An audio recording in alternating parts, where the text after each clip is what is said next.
Warning, the Stone Age Gamer includes a lot of bad language. Cover your mother ears.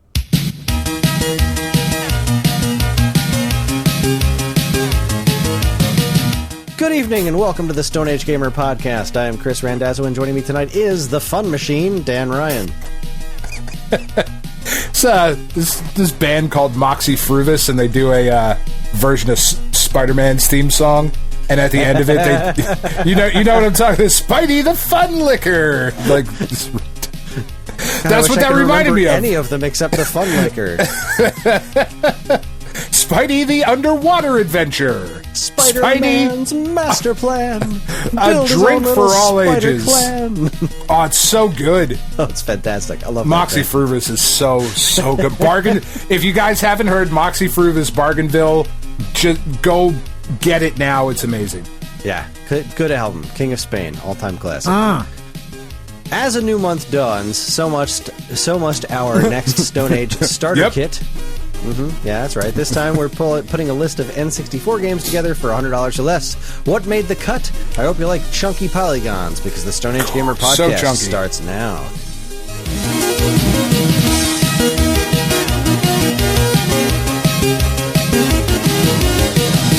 It's like my least favorite kind of peanut butter. Nah, I would take regular chunky peanut butter over, like, all-natural peanut butter. Like the stuff how dare you! An inch and a half of oil on top of it that you have to mix with a... Yeah, no. Yeah, that stuff's delicious. It's too much work. You're not going to Whole Foods and peanut butter. You're not going to Whole Foods and grinding your own nut butter? No, hell no. Give me some Skippy crunchy peanut butter. I would prefer the creamy, but like every now and then, you know what? I want a peanut butter and jelly sandwich with some crunch. I don't feel like putting potato chips in it. I'm just going to eat crunchy peanut butter. Hi, everyone. This is episode 422. It is the week of August 5th, 2022. We're actually recording on August 1st. It's the dawn of a new month. A good day for us. It's the dawning I of like peanut butter. I have been eating so well today, in particular. I've been eating pretty well lately. Like last week, I started up my... I officially got back on my bullshit of, all right, gonna do Ring Fit 3 days a week, Wii Fit the other 2 days, and then I get weekends off, and I'm gonna stop eating like an asshole. An asshole. During the week, I'm just gonna have breakfast, lunch, and dinner, no snacks, no dessert, except I have a glass of chocolate milk Monday, Wednesday, Friday, which are the days that I do Ring Fit, which is the hard exercise. That's right when I'm gonna fall over and die and sweating everywhere and all that jazz. I figure a glass of chocolate milk is a nice change, a nice compromise instead of like a bowl of ice cream or something like that. Just it's good enough. And yeah, sure. I survived the first week. I'm in week 2 now. I'm pretty excited about it. But today I ate well. So over the weekend we got bagels. I'm having bagels for breakfast all week. Or at the Bagel Gourmets, our local bagel shop, and I have a weird love-hate relationship with this place. I can't remember if I mentioned it on the show before, but they mess up my order every all week the time. Without fail. Yeah. Without fail. It's ridiculous. They know my order when I walk in. Like, they see me, and they say, okay, I know what you want. And then they proceed to go in the back and fuck it up. I don't know why. And maybe they're trying to tell you something, and like you're just not getting it. Which would be you. Like, that's definitely you. But what are they trying to tell me? Don't buy our food? No, buy something different. We don't like this particular combination that you've come up with. Try something else. Insanity. I try all kinds of shit. You're not getting a pastrami sandwich on a fucking banana bread. No. It's not happening. I'm not. No. Stop trying to do that. God, that sounds horrible. So, this week, the same thing happened. I do switch it up from time to time. Most of the time, it's hard to beat pork roll and egg, no cheese, on an everything bagel. Fuck's wrong with you? I use my own cheese. I don't trust their cheese. They put some weird, thick, white American cheese on there. No thanks. I got some good cheddar cheese at home. I'm putting that shit on my bagel. So I ask for it specifically with no cheese. They know I don't get cheese on it. The only times I will get it is they have cheddar cheese bagels. Oh, yeah. Where they have like the bagels themselves are not only cheddar flavored, but they melt cheddar cheese on the outside of the bagel, which is so good. Yeah. But they cost a little extra. So typically I just use my own cheddar back at the house. Sure. This week they, all right, no cheese, right? Yeah. They asked me, no cheese. And of course I get home and it's got cheese all over it. So I drove back and they made me a fresh one. But here's the thing. You would think that I would stop going there, except the bagels are worth it. When I get back home and I bite into that pork roll and egg with my own cheese on an everything bagel, it's so goddamn good. So good. I mean, you put pork roll on anything and it's pretty good. Like, I was kidding about the pastrami sandwich on banana bread, but, like, I would eat pork roll on banana bread. I bet you that'd be delicious. Be like a fucking luau. Throw some pineapple on there, some weird shit. I don't fucking know. See, now, pineapple and pork roll I can get behind. This is what I'm saying. But on some banana bread? That sounds... Oh, fuck, I'll do that. I'm not a huge banana fan, so... Regardless. So I got bagels for the week, and... I went to the grocery store. Now I'm ridiculous with food. I got a lot of weird food issues. Yes, and pretty much the only cream cheese that I'll eat is Philadelphia brand whipped cream cheese because I'm a lunatic. Whipped cream cheese? What's that? Whipped cream cheese. Yeah, whipped cream cheese. But I question a lot of our friendship when revelations like this are made. Whipped cream cheese? What's wrong with you? I don't know what's wrong with whipped cream cheese. I'm just saying, that's the only kind you eat. That's the fucking weird shit right there. Well, like, here's you want to hear what's even weirder? I actually started eating regular cream cheese when I was living in North Jersey, my local bagel place. Yeah. I got a cream cheese bagel from them, and I was like, I'm into this. This is fine. Then I moved down here, and I tried getting that from Bagel Gourmet. Couldn't do it. It's like, nope, I'm out. That's and so fucking I can't weird. Eat non-whipped cream cheese again. Yeah, beats me. You think it's weird? I got to live in this thing. I'm fucking driving this shit around all day. So I'm over at ShopRite, and they didn't have the big container of whipped cream cheese. They had exactly one whipped cream cheese that was like the little one. It's like, all right, it's time to broaden my horizons. So I tried the garlic and herb whipped cream chease. Oh, that's good Philadelphia stuff. Brand. It's great. Not the whipped part, but I mean, it's not the worst thing. What's wrong No, with I whipped cream have, cheese? but it's not fucking cream cheese. What It's do you mean whipped it's not cream cheese. It's cream cheese with air in it. It's literally the cream cheese, and then they whipped it. They didn't add the ingredients. Nope. It's not right. It's not right. It's very right. If you went to a fucking... Here's how it's not right. And I love you. I do. But if we were together in, like, New York, and we walked into a bodega, and you were like, can I get a fucking bagel with whipped cream cheese? They would laugh you out of the building, and I would pretend not to know you. I would never do that. Come on, I lived in New York. I would never do that. That's what I'm saying. But you're saying now that you can only... my home use.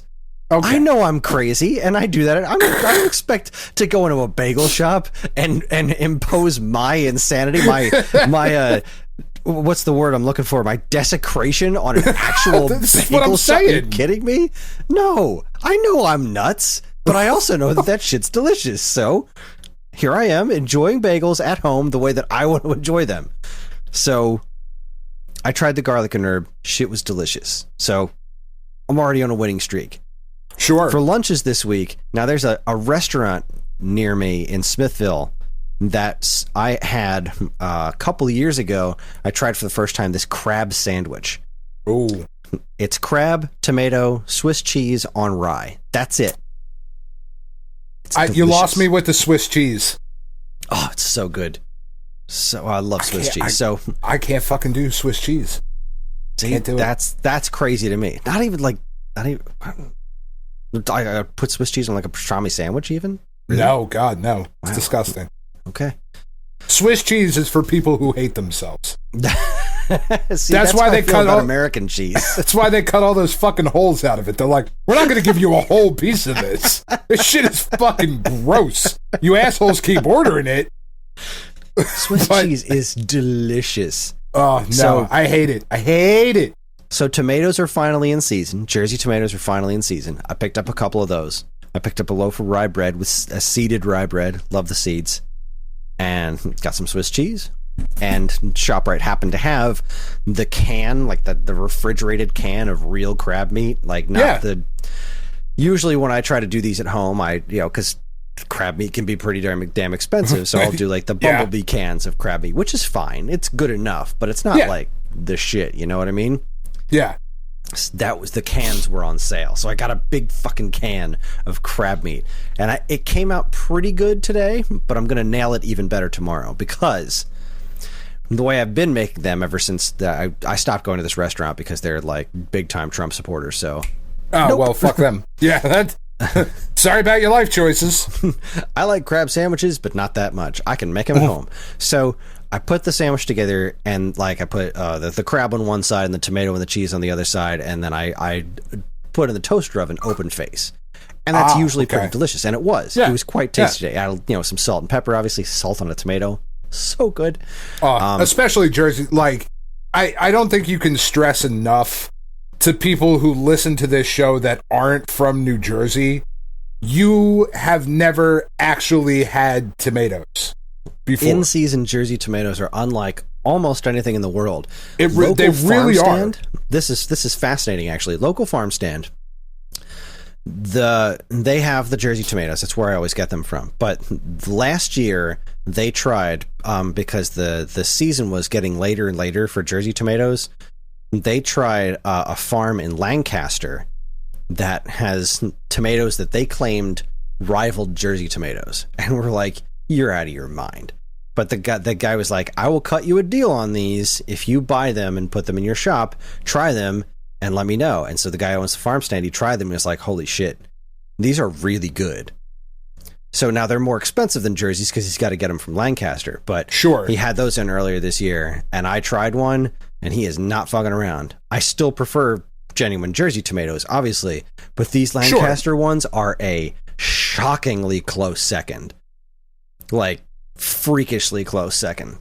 Again, but they're more expensive, but you also have to then support Amish people in Lancaster. That's not great. No, that's not great. They have some questionable ethics. They do. Questionable morality. Considering that's where I get all the dogs from. And is there anything in Lancaster besides the Amish? Like, is it possible that these tomatoes are just from Lancaster, PA? Not really. Like, not really. That's kind of where we put all of them. Like, all right, then I will tag out. I'm not 100% on that. I'm like, I was just 98%. Yeah. They said they're from Lancaster. I'm like, I'm not going to ask where they're from, because if I find out, then I won't be able to buy them anymore. Yeah. From like Ezekiel's farm, you got to be like, fuck, dude. Yeah. You also drown puppies, and like that makes you a terrible person. I don't care how tasty your tomatoes are. I'm tagging out. So back to the sandwich. It was good in the toaster oven, but this last year I got something called the griddler. And I think we talked a little bit on the show. Yeah. So now that I have the griddler, it occurred to me after I made my sandwich, I was like, oh no, I own a griddler now. So here's two changes I'm going to make for tomorrow's sandwich. One, I'm going over to ShopRite and I'm getting some Old Bay, because I feel like a couple of dashes of Old Bay on this sandwich is going to really elevate that shit. Then I'm going to slap that shit on the griddler instead of the toaster oven, and I'm going to butter up the bread on the outside and slap that shit in the griddler and cook it in there. Old Bay and buttering up the bread, I think, is going to make this thing just unreasonably tasty, because it was pretty goddamn good today.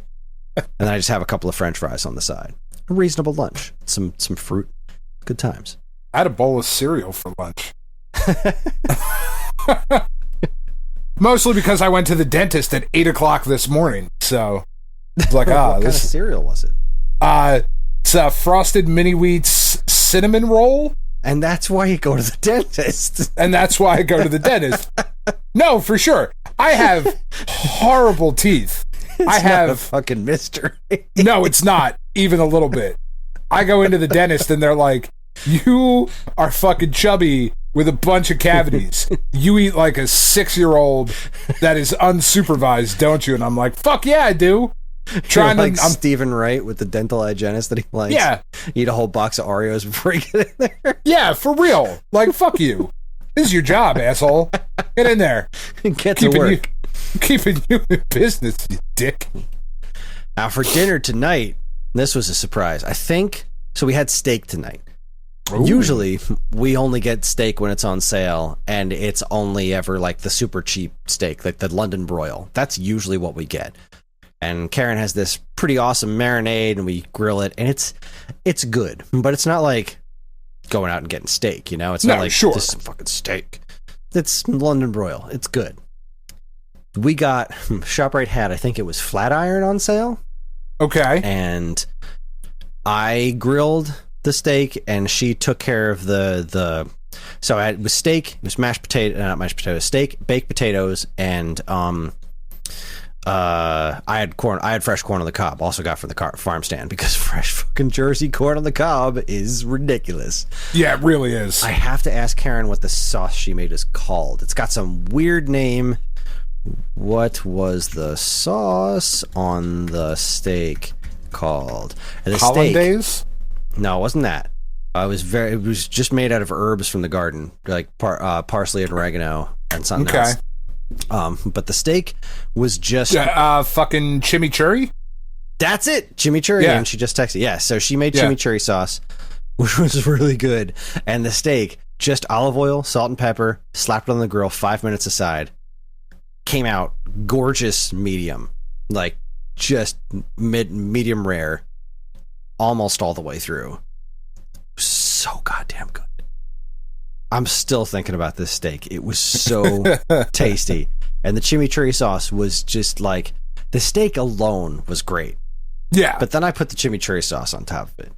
And it was like, I started to get angry. At how good it is? You ever have something that's so tasty, you're just like, yeah, I'm now angry at every other meal I've ever eaten. Like, how dare you? The couple years ago, when Tiff and I went down to excuse me, when we went down to see Lewis Black in Atlantic City for my birthday, we ate at Bobby Flay's Steakhouse in the Borgata. And like when we sat down at the table,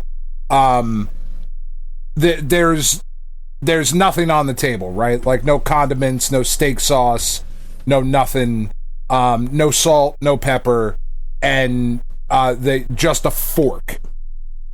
And they bring you your steak. And like, if you say anything more than medium, they like kick you out. Which they should.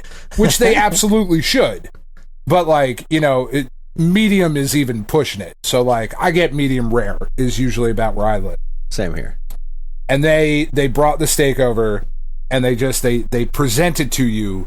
And I mean, we're talking like a fucking, like a steak that you see in a movie, like when mobsters go out to get steak. That's the fucking shit that they bring over to you. No knife is required to eat that steak. You just, with your fork, it is infuriatingly good. It's the kind of thing where, have you ever seen Once Upon a Time in Mexico? I think so. Where Johnny Depp's character orders the same meal at every restaurant to find the best one, and then he goes in the back and shoots the chef because it's too good. Like No. That's the kind of shit it felt like. It's like, I gotta go fucking murder the cook. This is too outstanding. Now, chimichurri is fucking where it's at. I'm surprised you like it, knowing your weird food shit, but it's delicious. Herbs, sauces, and stuff like that. I mean, it's olive oil and herbs, really. Like, it's white creamy sauces. Yeah. That's white creamy sauces is where I start to get weird. But even then, I've come around to, depending on the circumstances. Sure. But chimichurri sauce, that's right up my alley. I mean, olive oil based stuff is like, yeah. There's blood. There's an empanada place up in Chicago north side of Chicago. Actually, it's called Empanada. It's a really creative name. But they have a homemade they better do that shit right then. No, they really fucking do. They have a homemade chimichurri sauce that you can get like with all of their empanadas, and like the fucking steak empanada in the chimichurri. Oh my god, shit is fucking ridiculous. Sounds good. It's so good. It's so good. Oh man, I'm hungry now. Fucking Even I'm hungry, and I just finished this wonderful dinner. and I just had this steak. I could stand to eat it again. Now, so we've that's been food, and it's been we've been wonderful. struggling with dinner because Tiff is working later, and I can't cook. So like, I can make, like, I'll make pasta or whatever, and get like some chicken and grill that up and like chop that up and put it in some fucking sauce and whatever. Or like I can make pancakes. You know what I mean? I can make like fucking Disney dad food. That's about the equivalent of what I can do. You gotta whip up some chicken and waffles. Like I do that, yeah. Like I'll fucking microwave some chicken fingers. Like fuck you. I got that, no problem. But like, I don't know. It's just not my thing. I hate it. I hate doing it. I legitimately fucking hate doing it. Like, oh, you want to touch some of this meat? Nope. Fuck you. Not even a little bit. I would rather go clean up vomit. Ew. Yeah. Wow. No, I know. It's weird. I don't know why. I don't have a good reason. I just nope. Well, preach him to the choir here. I mean, I'll do that all day long, but I got no shortage of weird shit going on, so we're all weird. Yeah, in our own special ways. So I also started, let's see, after the San Diego Comic-Con news, and like just the overwhelming wave of negativity towards everything Marvel, which is just the internet. I was like, you know what? I watched all of it. Oh my god, just Marvel's dead. They're over. That's fucking silly. What are you talking about? This shit's great. You go to some weird places on the internet, man. It's just fucking Twitter. It's just fucking Twitter. And the more I learn about it, the more I'm finding that 99% of the loudest voices that show up on my Twitter feed that are Marvel is dead, everything looks stupid, everything's woke now, is fucking Snyder goons. Like, oh, really?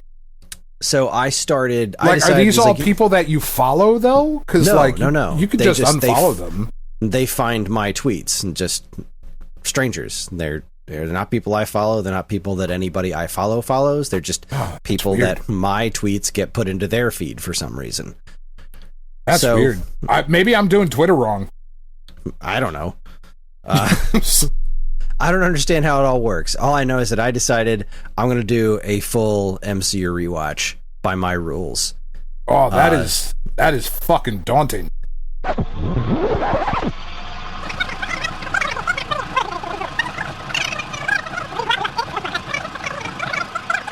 Oh, yeah, that MCU gracious. talk was pretty hefty, but I do think Evan should edit that out and throw it at the end. Like, we start talking about it, do some sort of cut, and then just say, this shit went on for a while. We're just going to throw it at the end in case you're not interested in Marvel movie talk during your video game podcast. How could you not be, though?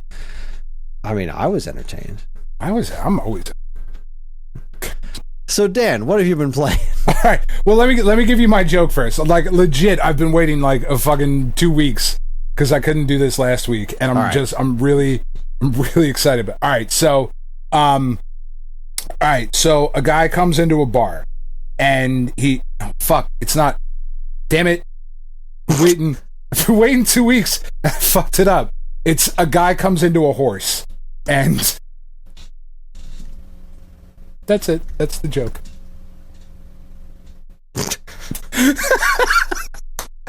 I think that's fucking hilarious. I liked the one that was thrown into our Discord, about the Scandinavian army. I like that one too. That was really good. The ships, that was solid. I don't remember who posted that, but that was good stuff. I liked mine. Thought it was really funny. It's what do you call a hen looking at a bunch of lettuce? chicken Caesar I don't know. salad. Anyway, those, cum jokes, salad jokes. That's the kind of shit you're going to get here on the Stone Age Gamer podcast. Oh God, what have I been playing for the last 2 weeks? Well, I went through and played through Battletoads. Right, yeah, that's not a good game. It's not. No, it's not. I would argue it's the not first good. 3 levels are the first level is solidly good. Yeah. The second level is interesting and still good. The third level is the turbo tunnel. And I love that. It's just all downhill from there. I love the turbo tunnel, but it starts, that's where the cracks start to show. And then after that, it is, as far as being a good game, it goes totally down the toilet, but it never stops being interesting. I love how ambitious that game is. It is so ambitious. They don't repeat almost anything. Like, and when they do stuff like the surfing level or the rocket ship level that are similar to Turbo Tunnel, they still do them differently enough that they're worth doing. You don't feel like you're just doing Turbo Tunnel over again. You're doing something different. Visually speaking, the music is top to bottom great, and that whole goddamn outstanding. Game. Really, really outstanding stuff, and it's such a technical showpiece of like Rare just showing off with all these crazy multi-scrolling effects that they do. Like, it is such an interesting game. It's just from the actual gameplay is where it really just falls not apart. A good one. That freaking ice level, there's so much insta-death that's right off screen. Like the chase there where you're on the unicycle thing and that weird swirly thing's chasing after you. It's like it is far too demanding for its own good. Really unsatisfying boss fights. Yes, really unsatisfying. I totally agree. The boss fights are also not great, except that first one. That first boss one's fight good. Is genius, where you see it from the boss's perspective, like, and you're throwing the things that break in the screen. That was so clever. That was such a great boss idea. And then, like, after that, they're pretty unsatisfying. You're 100% right. I love that rat race level. What a great idea that rat race level is. Like, in execution, it's just like, if you make even the slightest miscalculation, you're dead. That's it. It's over. But, like, as the level itself, like, it's such a cool concept. I love that stage, and the way the music speeds up as you go along, and then after you get to one bomb, the music starts over again, back at the original tempo again. Like, there really are a lot of good ideas in that game. They just forgot to make a fun game around it. Yeah, you're nailed it, 100%. Tons of great ideas that just fall flat on their face as far as actually playing them. Watching a playthrough, though, like, watch a tool assisted run of it or something. Yeah, it's amazing. It's like, you just look at it and be like, man, what a cool ass game. God, I wish this was more fun to play past like the first 3 levels. Yeah, no, I mean, I made it through because, like, I had never done it, or not that I had never done it. I had never done it without the Game Genie before. Because why would you? No, yeah, obviously. But I did this time. Like, I made it through the game because I sat down. Like, I think I either messaged the Discord or, like, said it on the podcast after I beat Punch Out. What should I do next? Yeah, and you said Battletoads. Yeah, so I was like, all right, I'm going to do Battletoads. Because I also beat the original Batman on NES, which is something I just... that game I fucking love. Like, once you... Well, it's hard, but, like, it's not as hard as it seems to be. It's just very particular. It's reasonably hard. It's challenging, sure. But once you understand the weight of it, it's specific. No, that's what I mean by reasonably hard. As in, like, it's reasonable. Like, yeah. It is one of those games that once you learn it, you can execute it. Like, it works within its own rule set. Yeah. So it's hard, but, you know, much like Ninja Gaiden is hard. Like, not quite that hard, not quite that cheap either, but, like, Battletoads is way more cheap than Ninja Gaiden. Oh my god, so much more so. It's just Ninja not even Gaiden close. Is just like, it's all pattern recognition. Like there's not a lot of variables when you're going through those games. You memorize what's happening and you're good to go. Battletoads is, you know, kind of like that, but there's just insta death everywhere. Well, and there's plenty of places in Ninja Gaiden where like you can exploit the game. Like you can despawn enemies exactly all over the place in Ninja Gaiden. Like Battletoads just isn't that way.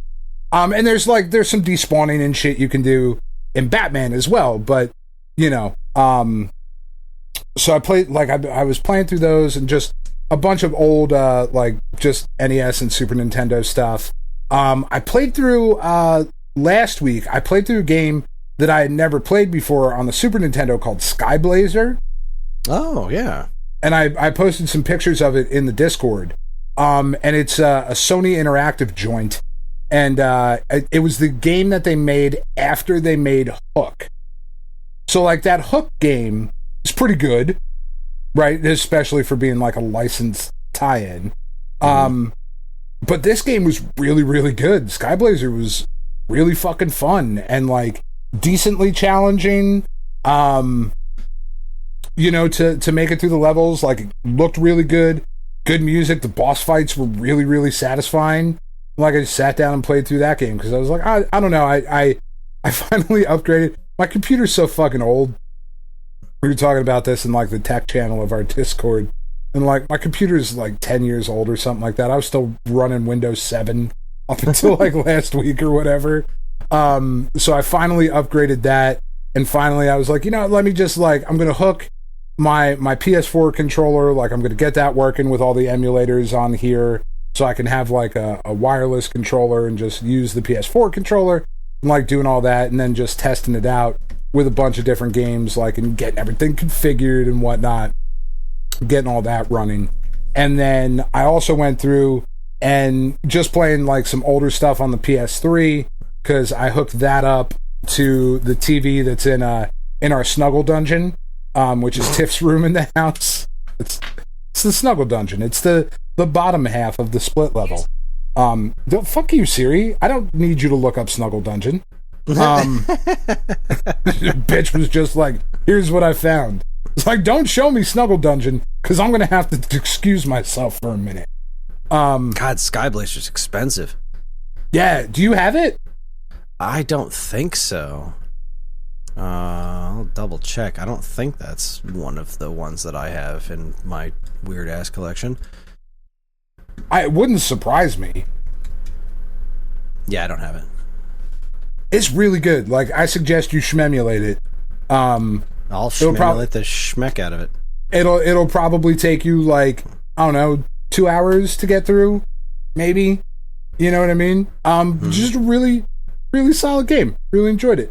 But then, like, I cleaned up a bunch of, like, tech and electronics that I had, hooked the PS3 up, hooked the PS2 up, down in the Snuggle Dungeon, and then a lot of time has been spent, obviously, like the show and pad and all that stuff, but we've been playing Stray, and that fucking game, oh my god, it's so good. I know a couple of our listeners don't want to know anything about it, so I'm not going to say anything other than I really fucking like it. Really, really like it. It's incredibly well made. There's a tolerable level of the Nintendo babble in it for me, because you know I hate that shit. I hate that fucking Animal Crossing. Fuck you. I hate that. There's a tolerable level in this game, mostly because I think the conversation aspects of it are shorter than a lot of Nintendo interactions. But it's just incredibly well made. I'm going to give it like another week or two before I do go in depth into how I feel about it. Probably like next week, because we're right up at the end of the game. I just don't want to say anything this week and spoil anything for. I know there's a couple of the listeners that were like, I haven't played it yet. Fucking say anything, because like I streamed it a couple times and whatever. It's really, really fucking good. I've put some consideration into picking it up, but I I only have what is it? I have a Game Pass for till September 1st. So this month I want to try to put some effort into hitting up a few games that are on Game Pass that I wanted to play, like Battletoads, the new one. Been wanting to play through that ever since they announced it, so I have the ability to, so I want to kind of put some focus into that. And maybe try to put a little more time into Master Chief Collection. I played a little bit of it, and yeah, I think I talked about it on the show a while back. Like, I wanted to play a little bit of it. I played a little bit of it, and I was like, I think I'm starting to get this, but then I had to do some stuff for review, like the Portal games came out. I was like, I'm not going to not play these. No offense to Halo, I guess, but yeah, I'm definitely going to do this. So I did that, and I had to play through Spider Source for review, but now I'm all caught up on that stuff, so I'm figuring out what's next. Did I lose you? Oh, I was muted because I was vaping. Stray is outstanding, and I definitely recommend picking it up. I don't know that it's something that the Switch couldn't handle at some point in the future. I expect it to come to other platforms. I have no doubt that it's going to show up on other platforms. It's not a Sony exclusive. It just is right now. Like, they didn't make it, and it's Annapurna Interactive. I'm sure it'll show up elsewhere. The only thing that really bothers me about it is that they didn't stretch out the purr in Annapurna. And, like, I know that's fucking stupid, but I just feel like they should have. Real missed opportunities. Yeah. There's a meow button, and it drives the dogs and the cats in the house fucking bananas. Because it comes out of the speaker on the controller. Oh, jeez. Which is fucking wild. It's fucking great. I love it. I love it. Every opportunity I have to, like, scratch at a carpet or a door, like, I stop and do that. I feel like the cat would want me to. Really, you're probably really not wrong. No, 100%. I know I'm not. Yeah, it's outstanding. I'm trying to get through. Let's see, what else did I do that was worth mentioning? I did not try the Live Alive demo, but I want to. There's a demo for it. The game's been getting a whole lot of attention, and yeah, I downloaded the demo for it. I definitely want to try it as well. Yeah. Demo's downloaded. I haven't had the time to try it yet. I'm still slowly working on the co-op campaign of Portal 2 with John. Like I said, I wanted to focus on some Game Pass stuff, but most of my time has been spent working my way through the Turrican games. Right. So I'm done 1, 2, and Super Turrican, and Turrican 3. All I have left is Mega Turrican and Super Turrican 2. Okay. So I don't think that I properly got to talk about this on the show. I can't remember because we did the interview last week. It feels like we haven't done a regular show in a month. Yeah. I really liked Turrican. I really liked the first one. I loved the second one. Yeah. After that was where it's been taking some slow downhill bits for me. Mega Turrican and Turrican 3 are pretty similar games. Like, they reuse a lot of the same levels and everything. So, I playing that one, it's like playing it a second time, and that's fine. I understood that going in. It just really adds to my frustration that they put this on 2 different collections, because it's just a dick move. It absolutely did not need to be this way. Even Super Turrican has aspects of Turrican 3. Super Turrican, Turrican 3, and Mega Turrican are all like the same game remixed, except Super Turrican's got a bunch of other stuff in it. That's super annoying. The main difference is Super Turrican changed the multi-directional shot, the multi-directional laser, into a stun laser instead of an actual attack. And that was such a big part of why I enjoyed the first 2 games. That really pissed me off. Like, I kind of understood it. It was like, all right, this is an interesting change to the multi-directional laser, but it took so much away from how I was enjoying playing the game. It made up for it in a lot of other ways. I still thought Super Turrican was pretty good, but it felt like such a step down from 2. So then when I fired up 3, that's when I remembered that 3 and Mega Turrican being almost the same game. they replaced the multi-directional laser entirely by a stinking grappling hook that's really obnoxious to use. Now, it's less obnoxious to use. Mega Turrican was one of the main reasons I've never been able to get into Turrican properly, was because of the multi-directional needing to use that grappling hook, and the way you like kind of tank controlled it to rotary around to spin which direction it's in. Now, with this stuff being mapped directly to an analog stick, it works so much better. But not having that multi-directional laser is still feels like it takes so much away from how much fun it is to play that game, especially because the grappling hook is bullshit. It's not fun to use at all. It's like I keep forgetting it's there, and then I get to like different bosses and or areas in the game, like, man, how am I supposed to get over there? Oh right, I have this stupid fucking grappling hook, and then I have this stupid thing I don't want to use. It's just not. It's not fun to use. I don't like it at all. The game, it's like I'm finding Mega Turrican to be a bit more exciting than Turrican 3 so far. I'm only like a couple levels into it, but it's a little bit brighter and everything, because they just comparing Sega Genesis to the Amiga. It's not that much more powerful, I guess, just on the surface level, but there's something about the way the game looks and feels that just works better on Mega than 3. I'm still glad I played through 3, but I'm looking forward to seeing where Mega goes. And I'm really looking forward to seeing what's up with Super Turrican 2, because I remember playing a little bit of that on Virtual Console and being like, wow, this one's wild.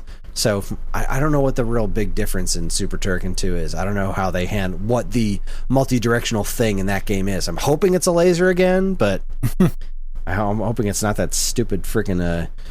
I hope it's a grapple laser.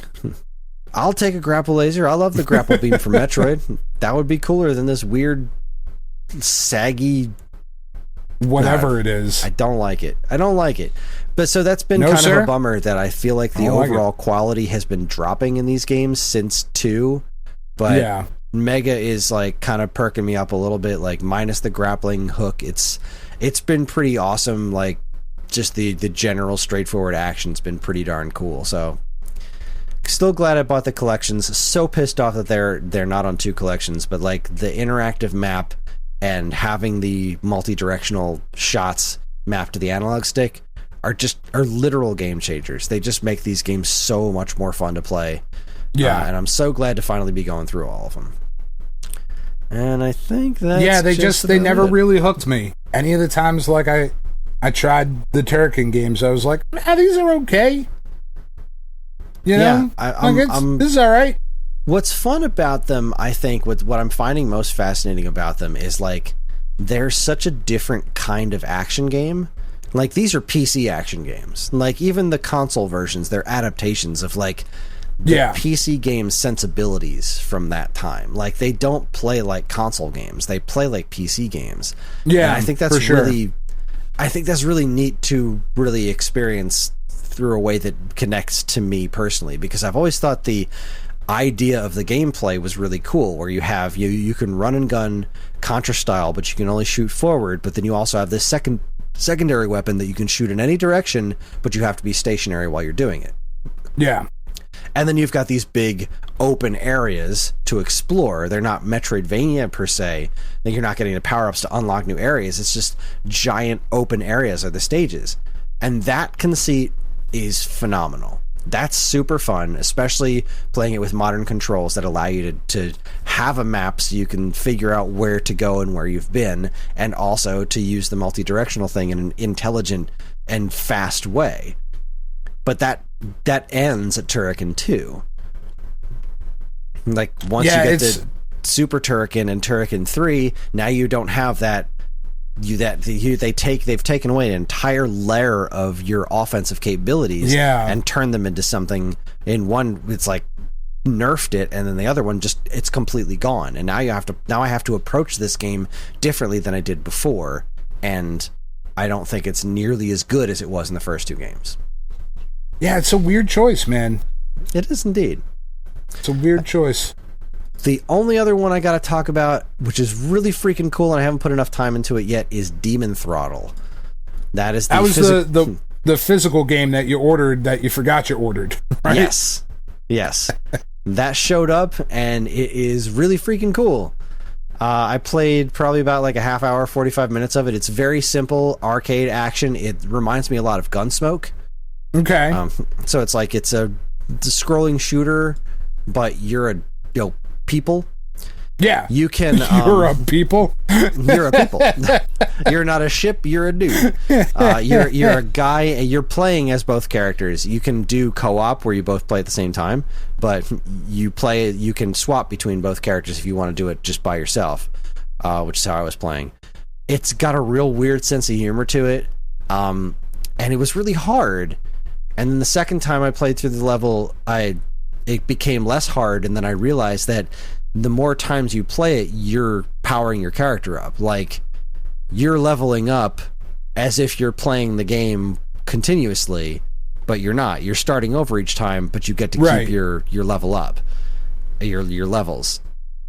It's quite good. I'm really happy with it. I mean, I didn't expect anything less. The reason I freaking bought it, I mean, these people who did Gato Roboto, which was really good, and this is not a step down. It's got a super weird sense of humor. I mean, the whole that demon slept with my wife or something. I like that. I'm into that. Like, he actually follows up with the or something. Like, it's the dialogue is hilarious, and the actual shooting gameplay is really good. I like it. I recommend it. I can't recommend it to everyone because it's physical only, and I think probably already sold out forever, but I recommend that you should get a fucking time machine, go back and do some shit that I did, which is buy this game and then forget about it. I recommend wishing that this was available more widely, but what are you gonna do? It's a neat game. I'm glad it exists. I hope it shows up in some form somewhere else someday. Hey, we have this super convenient way for people to buy our games. Like, they don't have to go to the store. Like, they can just download it from their house. Like, they can impulse purchase it from their couch. That's fucking nuts, right? Yeah, that sounds really cool. You want to put your game on this service? Ah, fuck them. Whoa. Okay. You want your weird little indie game to just be physical only then, huh? Bold choice, Commander. Yep, physical only. And good for you guys. I hope it works out for you. Super proud of that fact. Like, I get the wanting of physical games. I want my games physically, but like, sometimes I'm okay with them being digitally, and just maybe 20 years from now I won't be able to play this digital copy of this game, and I'm kind of okay with that. Like, yeah, I want to drop you $6 feel like a on nut, a game, Chris. And sometimes you don't. Almond Joy's got nuts. It does. Nouns don't. They don't. It's options, man. Yeah. It's good to have choice. I agree. Choice is what drives the consumer in this bear market that we currently find ourselves in. I don't know if that's true or not. I don't know what that means. I've heard it said a few times. I don't know stocks or stonks. Is there a difference between a stock and a stonk? I don't think so. I have all my money under the mattress. That's where I keep all mine. All right. Oh, fuck. Speaking of money, one last thing. I did, when I hooked up the PS3, I was just going through and showing, because Katie likes to go and play like some older games sometimes, and there were just a couple things on there. I was like, you should check this out, you should check this out, and you should totally play through DuckTales Remastered, because that game is fucking great. Let me show you real quick. And then I put DuckTales Remastered on. And the fact that that game is not widely available, and wildly, it should be both of those things. Everywhere. That game is fucking amazing. And it is. You can't get it anywhere, right? I mean, I'm not crazy? It was physically printed on those previous consoles. It's not on current generation consoles, I don't believe. But that's what I'm saying. Like, it's not a game I can just go on at the eShop or the 360 or the 360 store, whatever the fuck that is, the Microsoft store, or the Sony store. Like, that's wild, man. That game holds up. It is so good. Yeah, we just played through it. Looks a couple weeks good. Ago. Oh, fucking love it. Love it so much. Anyway, All right. Yeah, we're done. We got folks. We got one more thing. One more thing. Before we get to our thing, we got some fan mail. Oh. It's a long one. I don't remember. I guess you didn't get my email. I forwarded this to you. No, it was forwarded, but there was nothing copied in the forward. It just said forwarded, and I went, this probably got sent to me by accident. That doesn't I'm not make any important. sense. There's no attachments. It's just the text. How did whatever? No, I know. It just literally says forwarded message, and there's just a blank box. That's insane. Yeah, it's weird. Or maybe it's because I only do things on my phone. I'm not a caveman who uses his computer. I'm pulling it up on my computer now. All right, this is from Gary Harris. Real time. Sons of bitches. Hey, Gary. All right. Big fat hi, Kris and Dan. First off, Gary, thank you for writing in. My name is spelled Kris, not that you can tell by listening to the podcast, but food for thought. I'm Kris, not CHRIS. And now you know. Congratulations. All right. I don't usually message people, but I said I would. I usually just listen in to your wonderful podcast like I have done for many a year. A few things out of the way. Dan, you do great things for animals, and I applaud you for that. Let's not forget Tiff as well, with putting up with the fine animal that is yourself. I like this guy. I can't read the email because it says, be careful with this message. Gmail could not verify that it actually came from geekade.com, and it will only let me report it as spam or phishing. That's it. I literally can do nothing else with it. Then I will continue. This is indeed a long one. Okay. It's always a great listen when you are on form with your deluge of quotes and quiffs, but can we leave Ewan McGregor alone? We all know you would like to butter his muffin, but Obi-Wan don't like the wang. I'm just saying, he's got a pussy, and I'm interested. That's all I'm saying. Kris, as ever, liking the YouTube shorts of tidbits and tattle. Not always my cup of tea, hot tea being from the UK, with your game picks. I trust that the walls full of games that accompany you in the background are your own. Yes, they are my own. Maybe you could give us a better viewing of said shelves. I intend to. I want to make a walkthrough video of my game area here, because I think that'll be fun. But maybe sometime this year or next year. I'm trying to figure out if I'm going to build another shelf in my closet before I do anything, but yeah, story for another time. All right. So I live in a wonderful part of the UK called Yorkshire, West Yorkshire being more precise, aka God's own country. And if you ever did visit, then you would be met with the fine quote of, "Welcome to Yorkshire, now fuck off." My gaming I feel like I would get along well in Yorkshire. My gaming is diverse. I have at least owned most of what has been thrown about right from the late 70s. Okay, I'm not that old, but over 50. Started off with mechanical games in the arcades. I took many a holiday with my grandparents to the seaside and arcade places where you would find me. That wasn't a lot of proper arcade machine cabinets. Sorry, I'm reading that wrong. There wasn't a lot of arcade machine cabinets. Maybe the odd Atari game Sprint 4-8, Atari Basketball, I think that's what it was called, 1-on-1, Boot Hill, Shark Attack, Sub Hunt, Superbug. Nothing until mid-1980-81, when a few more of the well-known games started to appear with the likes of Galaxian, Carnival, Space Invaders, Pac-Man, Donkey Kong. I'd say space for around 15 cabinets. It wasn't a big place, and there was still the mechanical pinball tables, slot machines, coin pushers, which still attracted more people. At home, I had things like the LED games, along with some LCD ones. LED ones were where the Coleco games of boxing or football, soccer to you. Cannot remember the LCD ones I had, won't have been many, and definitely not Nintendo ones. I do remember having a plug-in TV game with a gun, don't remember the make, the usual games, ping pong, and its variants. I never had the likes of the Atari 2600, ColecoVision, and Television, never had money like that. Had a couple of friends who started with a 2600 and a Sinclair, and because you are British, I'm going to say ZX80 and 81. Oh, well done. Yeah, I'm going to try to remember to do that for the rest of this. Other than that, only time I got a go on those would be a trip into the city on a Saturday and go to the main stores that sold them. Maybe get a 10-15 minute play on them before the store staff would move us on. As an aside, have a go is like one of my favorite British things. That's a really good one. Have a go. You know. I like that. Anyway, sorry. I never owned anything really until I was working and bought an NES in 1986. I think it was the first person out of my friends that owned one. It took a while of saving up. Weekly wages were probably around £80, and that's before tax. I walked to work to save up, rain or shine. I sent off my registration card for the NES and won 2 games, Ice Climber and Pinball. Ooh. I hate Ice Climber. But still, I mean...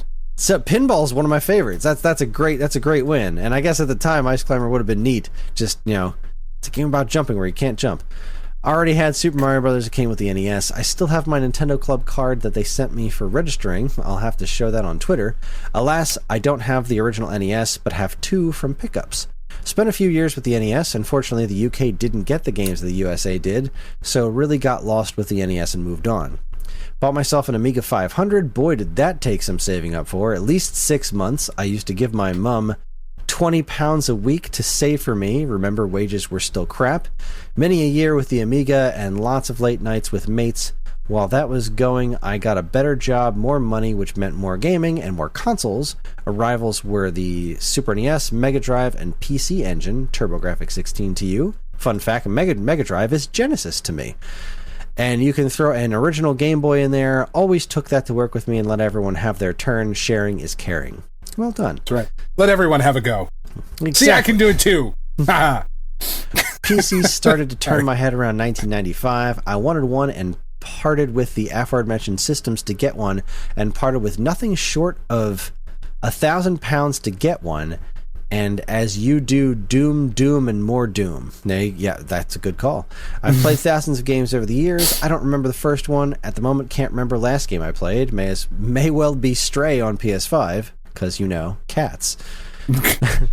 Over what will be the last 30 years, I have had most consoles at some point. I've parted with them and rebought them, and also had some home computers, Atari 400, MSX2, Amiga, ZX Spectrum, C64, to name a few. I did it. I said ZX, not ZX. You did the thing. I was smiling. I'm sitting here. Still have quite a few handhelds, although these days I suffer with crappy eyesight, so tend to avoid handheld gaming.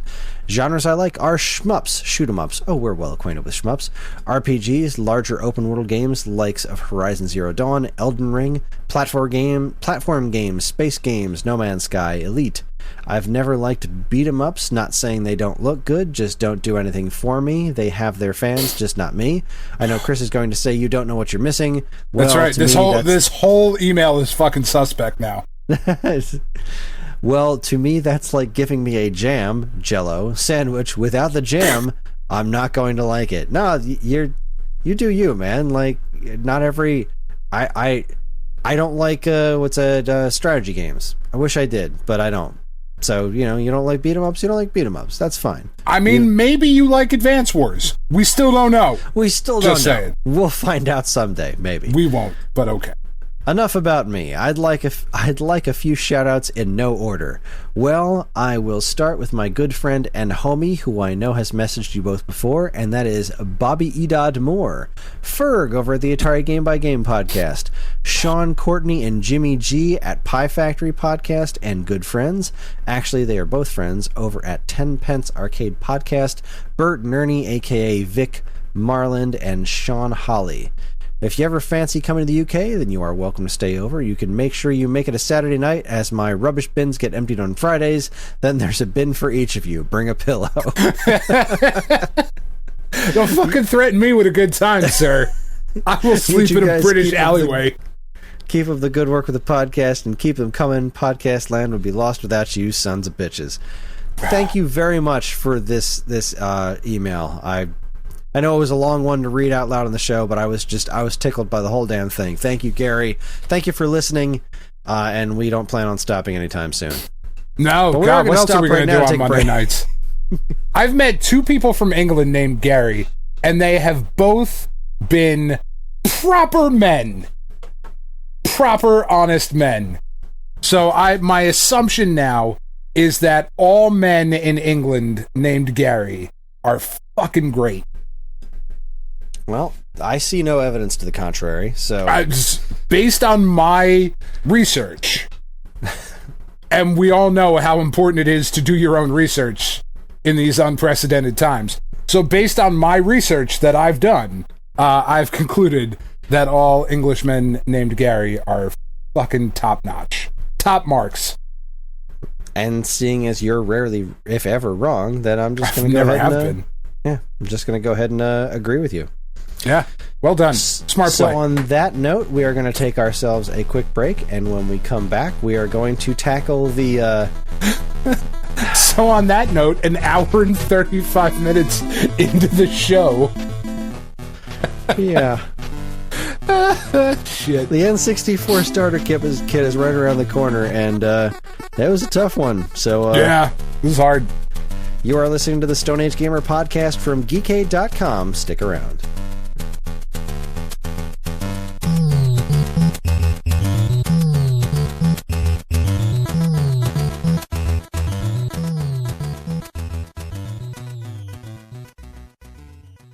And now, here's a quick look at some of the other original content available now from our partners and Geekade.com. First up, power washing. I love it. You love it. And now, the whole world can enjoy it via the popular new game, Power Wash Simulator. But, how did the boys over at the Weekend Rental feel about Power Wash Simulator? Inquiring minds want to know, you want to know, I want to know. How does it balance the overwhelming, just euphoric, orgasmic joys and demoralizing frustrations of the fast-paced, real-life world of power washing? Plus, how are things in the realm of fish fatherhood and busy kid play places? Find out in Weekend Rental episode 130. The gamers are spraying with power, which is possibly their sexiest title that they've ever had. A bunch of sexy men doing sexy men things over on their podcast. Good boys, the lot of them. Next, video game remakes are all the rage these days, but the practice of prettying up old games for new hardware has been around for ages, even back in the 16-bit days with the Super NES and Genesis. I decided it would be fun to take a look at some of my favorite times this has happened, and casually ignored every botched attempt to bring Ninja Gaiden to a 16-bit console. I honestly don't know what's worse, Ninja Gaiden Trilogy for Super Nintendo or Ninja Gaiden for TurboGrafx 16. Seriously. Super Nintendo. I don't know, it's man. Super Nintendo. No, it's Super Nintendo. That TurboGrafx one is bad. Nah, it's Super Nintendo, though. I can't get past the first level without getting a headache because the weird scrolling. Yeah, I mean, there's definitely some of that, but... Oof. Oh, boy, that Super Nintendo one. Yeah.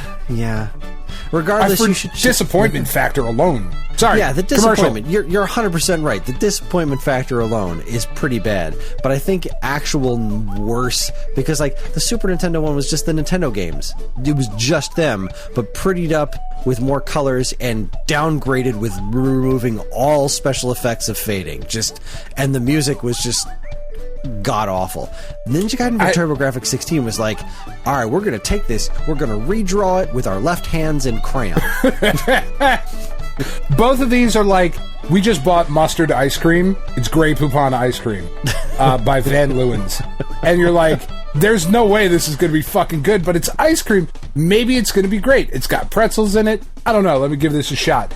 And then you eat it and you're like, that's fucking mustard and ice cream. It kind of works, but it really like ultimately doesn't, because the other option was like cookies and cream or mint chocolate chips. But no. You were like, I'm going to get the fucking mustard ice cream. That is almost exactly how Ninja Gaiden on the SNES and the TurboGrafx 16. It's almost the same experience. Anyway. Seriously, it's in my freezer right now. It's fucking weird. Sounds terrifying. It kind of works. You going to smear it on a sandwich? Smear some ice. It's some mustard ice cream. Right. I might put it on a hot dog. Mustard ice cream on a hot dog. That might actually work. I'll put that shit on Discord. That's fine. Maybe I'll get like some pigs in a blanket and fucking dip them in there. Might. You should check out Stone Age Countdown, top 5 8 to 16-bit remakes over on the Stone Age Gamer YouTube channel, and you should avoid mustard ice cream at all fucking costs. Nah, man, you're coming to my house for us to go to Long Island Retro. You're gonna have some. I'm gonna save you a spoon. Ah, man, you gotta try that shit at least once. That's why I bought it. So I tried watermelon Oreos. I'm good. All right. I mean, that wasn't good? That sounds like it'd be all right. I thought they were all right. Friendly's all right. Watermelon roll, the watermelon with the chocolate chips in it, that shit's good. There's watermelon fudge at a name in the Smithville Candy Shop. Yeah. Last year, they had watermelon fudge. That shit was great. Yeah, see, that sounds kind of awesome. Watermelon Oreos? Nah, that didn't really do it. Well, all right.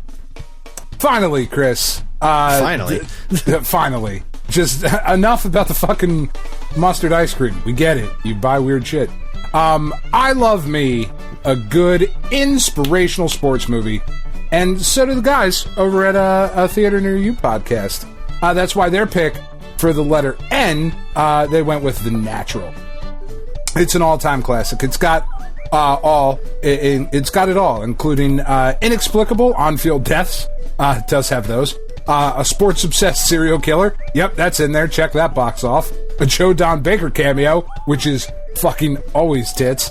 And, of course, plenty of baseball.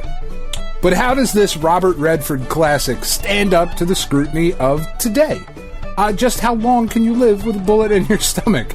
I don't know. It depends on if you've seen a doctor. What is Paul's bizarre connection to Cool Runnings? Find out in A Theater Near You, Episode 17, The Natural. Yeah, that was a lot of fun.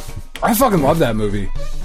I had never seen it before. I thought I did, and then we watched it, and I was like, no, I have not seen this, and I was not expecting some of the strange turns. Like that dude who died from running into the wall.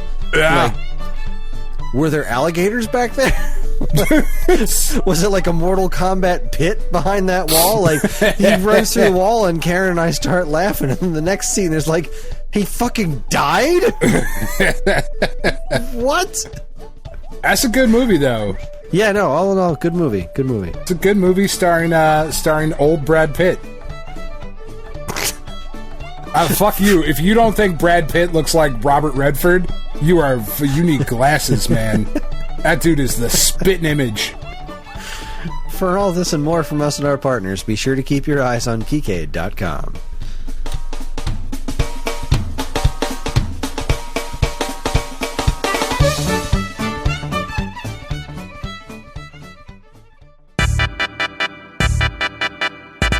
The Long Island Retro Game Expo is coming. The convention runs from August 12th through 14th at the Cradle of Aviation Museum in Garden City, New York. There's going to be all manner of arcade machines, vendors selling various wares, pinball tables, a museum full of gaming oddities, and of course, panels with guest speakers. And who are those guest speakers, you ask? Well, you can expect...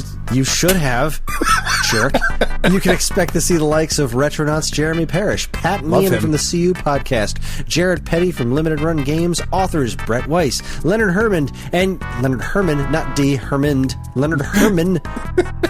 Sorry, Leonard. And you guessed it, us. That's right. Kris and I will be hosting a panel on Sunday, August 14th at 2:30 p.m., where we will be ranking the best and worst publishers for the Nintendo Entertainment System. And if you're in the audience, you can help.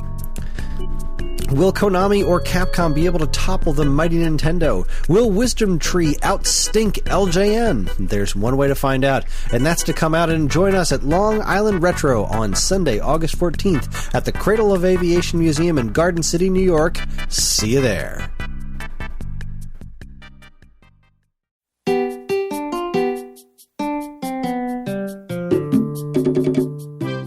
Our friends over at Trog Tech have recently launched a Kickstarter campaign to create new Nintendo 64 console shells, and they need your help to make them a reality. Called the New Funtastic Series, they're looking to create shells in new colors never produced before, like Extreme Green and Atomic Purple to match the officially licensed controllers, Spice to match the orange GameCube, and a whole slew of others that match the original prototype shells, and even some colors that they came up with themselves. The shells have also been modified slightly to make the cartridge slot region free, and adding an easy to cut area in the back to make things like HDMI mods easier to do. If the Kickstarter campaign is successful, Stone Age Gamer will be an official US distributor, which is why we're talking about it here on this very podcast. If you'd like to see what this is all about, just search New Funtastic Series on Kickstarter or follow the link in the show notes. Check it out.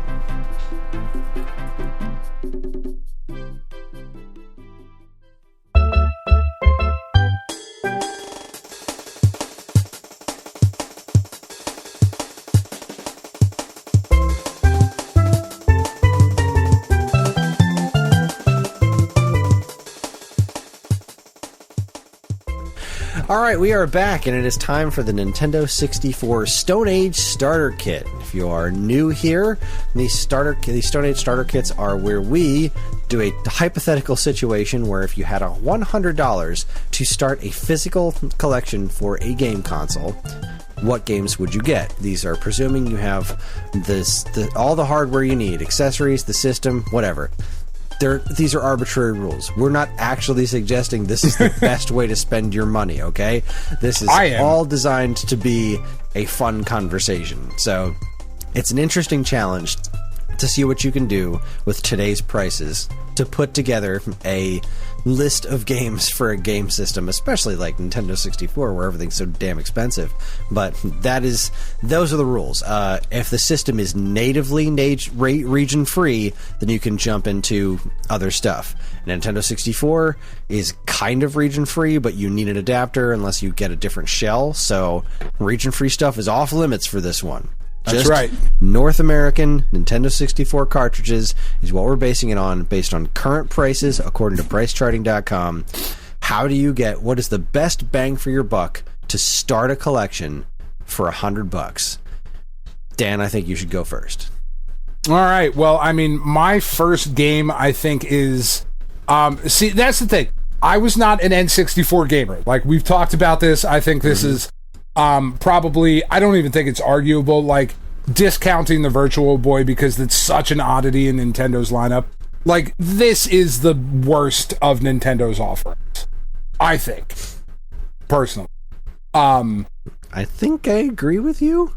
Right? Like, that sounds like a bold statement because you're like, whoa, but the Wii, and then I would counter with, yeah, but the Wii had some, like, really cool shit on it. And then you're like, as but far the as Wii U... Nintendo's first-party offerings... Nintendo made, I mean, the Wii games, like friggin' Excitebots, like Super Mario Galaxy 1 and 2 are light years beyond Mario 64. Nintendo did some really great stuff on the Wii. And the Wii U. Like, the Wii U.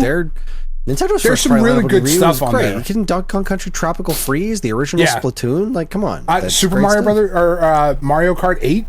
It's just fucking good. We're still playing Mario Kart 8. So, like, I think inarguably, the N64 is the worst. So this list, the reason that I say that is because this list was, like, really difficult for me. I played a few games on the N64 when it was out, and we'll talk about one of them in a little bit.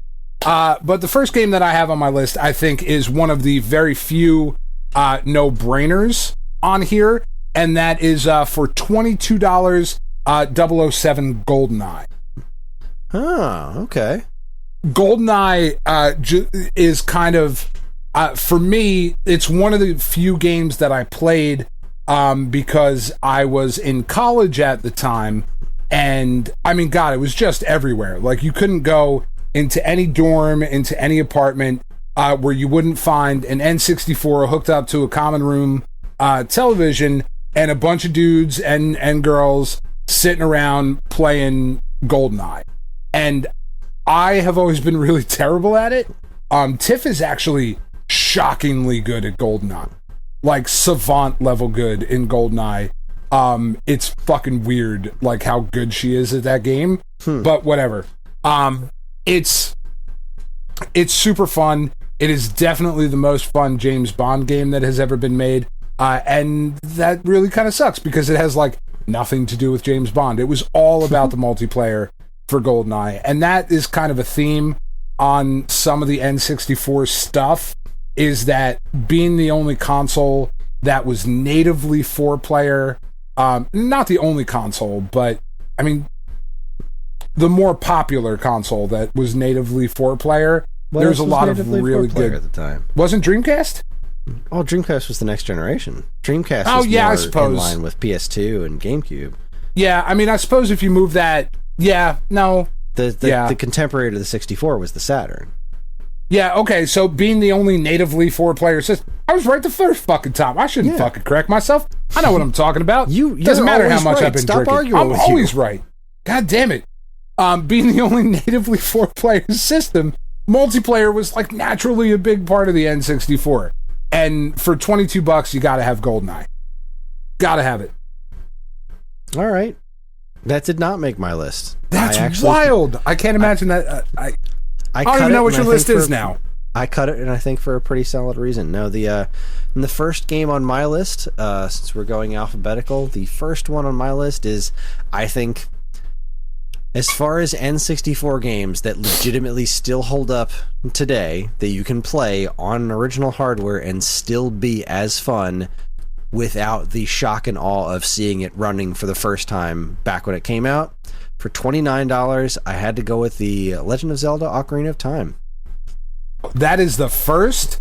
I had that all the way down at the bottom of my list because I put it under Zelda, like Ocarina of Time. But yes, I agree with you. You have to have Ocarina. Yeah. The game is still, it's got its faults, but I still think that game is genuinely fun to play, especially on an original N64 where you're not dealing with... The last time I played through that game, I was playing it on the Wii U, which just has atrocious input lag on the N64 emulation. Yeah. Just atrocious. And it made the game way less fun to play. And then I switched over to the N64 version, and I was like, oh, damn, this game actually is really fun to play still. Like, it still feels pretty good. Like, it's not perfect. The open world is mostly empty, but it's just got that charm. It really... That, like the original Metal Gear Solid, worked so well within the confines of the system it was created for, instead of overreaching to try to be like, all right, well, we got these super cool CG cutscenes, but the actual gameplay is not going to look anything like this shit. Yeah. Ocarina of Time, when I think of that generation, when I think of the games that really, really played to hardware strength from that entire generation, it's Metal Gear Solid, Ocarina of Time, and Panzer Dragoon 2. And all three of those are for those individual systems. I just think that Ocarina of Time is great, and I think it's well worth the $29. And if you are experiencing the Nintendo 64, I think it is an absolute must. And I'll have more to say on that topic later. I mean, I definitely agree with you. I had it at $31 when I did my list. And then I checked it a couple weeks ago. It was still up around like $30. There's really, like, I don't even have a list of games that I cut. Like, I have 5 games and that's it. Like, and I'm kind of surprised that the next game on my list wasn't on yours. Because I'm going to say it and I feel like you're just going to talk about it, which is totally fine. But that for $12, I feel like Excitebike 64 is a very good allowance of your budget. Absolutely. It was originally on my list. Yeah, I cut it's super fun. It's phenomenal. I cut it for a different game that's in a similar genre. Which is really how I justified it. But no, I'm shocked this is not on your list. Excitebike 64 is just great. It's just a great... and it's a wonderful evolution of Excitebike. It really is, because you skipped a generation. Yeah. There's no Super Excitebike. There kinda is, but it went in a really different direction. The Mario Excitebike, but that was only in Japan and only on the BSX Satellaview. Which was a really interesting version of Excitebike, where it added things like items and collecting coins and stuff like that, but it made it feel a little bit more like Mario Kart. An actual first evolution of Excitebike 64 took it in it's such a cool direction, and following that up as an interesting middle ground, because then it skipped GameCube and then picked back up on the Wii with we're talking about the Wii. Excite Truck was great. Excite Trucks, yeah. And then follow that up with Excitebox, which is also great. And also on the Wii, in a different direction, Excitebike World Rally, which was a WiiWare kind of retro style. And that game is sort of in Excitebike 64. There's this really great mode in 64 where you can have the game play classic looking tracks. Like, instead of being behind the racer, it'll pan out just like the original Excitebike. It's really, really cool. Excitebike 64 is overlooked so often, and it was a really, really fun motocross game that took a more realistic approach to motocross, but also felt so much more like a combination between a realistic motocross sim and Excitebike on NES. It was genius. It was really, it's really good. And I think it's one of the few 64 games that we could afford on this list that still holds up. Like, it still looks pretty good. It does. As far as it looks like an N64 game, but it looks pretty good. Heartily agree. It is. When it came out, I was like, this is an attractive game. This ain't. I'm pretty excited. This is not bad. Yeah, because seeing stuff like was it like Motocross 64 and or Motocross Supercross 2000, the EA stuff. This had that personality that Nintendo was cultivating with some of their sports games at the time, where I think they were doing really well, and I wish they would have continued this trend of injecting Nintendo personality into realistic sports. I think is something that's kind of sorely missing, which unfortunately at the time they were doing this, these games didn't sell, or at least not all of them. Some of them did, and the What I Cut This For is an example of a game that absolutely sold and that I also want to see more of. But yeah, Excitebike 64 is great pick. I very much respect that. Right on. What else you got? My next alphabetical pick, I think, is extremely important as far as showcasing what the N64 was best at. And the N64, I think, was probably best for local 4-player multiplayer games. You mentioned GoldenEye. You're 100% right. That's great. Another angle of a just phenomenal 4-player multiplayer game for $25, the new Tetris. It's one of the best versions of Tetris ever put out on any platform. It's still only on the N64. It's never been ported to anything. Which is wild. Outstanding music. It's one of those games that the N64 had a great D-pad. It had the same D-pad as the Super Nintendo. Mm-hmm. So it just works really well. New Tetris is a fan-freaking-tastic game, and it's 4-player Tetris. It's got a lot of really creative gameplay elements, like the block system. This introduced the spin move, which is now has evolved into T-spins in modern Tetris games. It's a masterpiece, and it's one of the best puzzle games I've ever played. It unfortunately edged Dr. Mario 64 out, because Tetris is just a better game than Dr. Mario, even though I adore Dr. Mario 64. But Dr. Mario 64 was 27, and New Tetris was 25, and it's just a better game. So I think as just an absolute must-have for the Nintendo 64, New Tetris had to be on my list. It was one of those games, like, unless it's insanely expensive, I can't not have this on my list. And there it is, $25. Well, all right then. That actually is one of the few games that I would have considered for, like, my next tier. Just missed my list. I've only got 2 games left. I think this one is on your list, but for $27, which is shockingly expensive for this game when I looked at it, but I don't think you can buy an N64 and not have Super Mario 64. Actually didn't make my cut. What? That's fucking wild. It really is, and I thought about it a lot, because you're right, Super Mario 64 is the Nintendo 64 game. But as we've talked about on this show a bunch of times, similar to Battletoads, it stops being fun after the first couple of levels, I think. Now, I know that the Nintendo 64 is known so much for its platformers, and that is a huge part of what the N64 did right. Was its platformers, but if I'm thinking about like which ones am I going to play? What do I actually want to play? I mean, I want to run around in that open field in Mario 64. I do, but do I want to do that more? Do I want to do that enough to cut other games to make that happen? And there's not a single Mario game on my 64 list. What? That is... Yeah. This, I suppose, shows more of my lack of familiarity with the N64. Mostly because I really wanted to put Conquer on there. And once I saw how expensive that game was, I was like, fuck it. I don't care. GoldenEye, Excitebike, Mario. Well, like, that was it. Like, I wanted to put a platformer on there, but I couldn't find one that I genuinely wanted to put on there. Earthworm Jim 3D sucks. And everything else is super expensive. I don't think Banjo-Kazooie is a great game. I'm not putting that one on the list. I don't like it. Mario 64, I will Donkey Kong 64. Nah.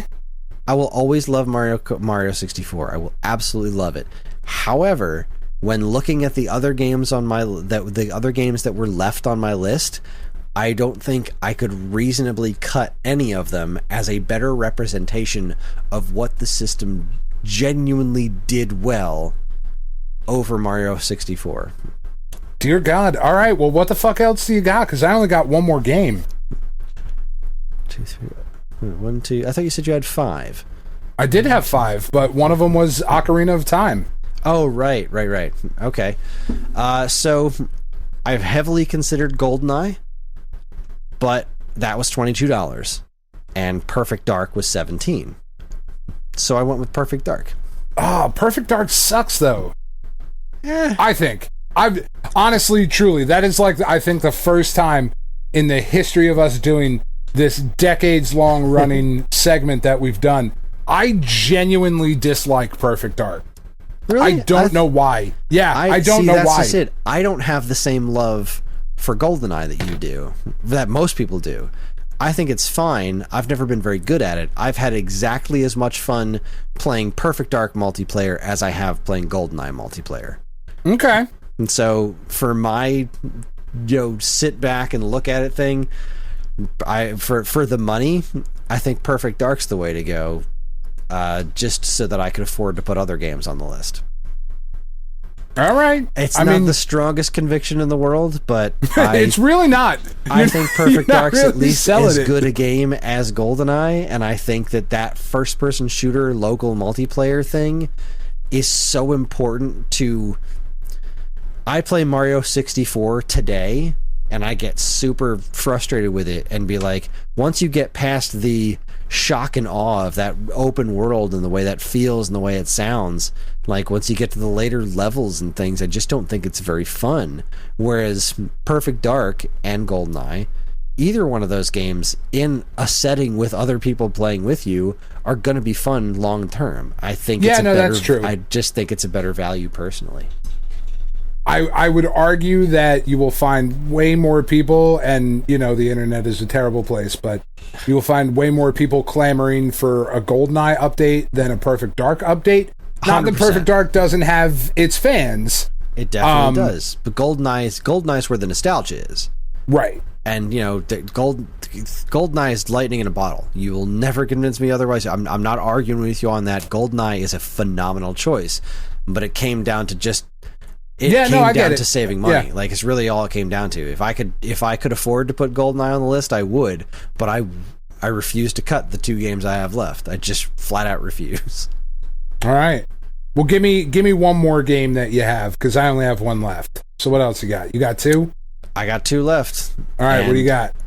I think it's one of the few games on the platform that is as perfectly executed as it could have possibly been. And for $20, I go with Star Fox 64. Okay. It is a marvelous... It looks great, which is not something you can say about a lot of N64 games. No.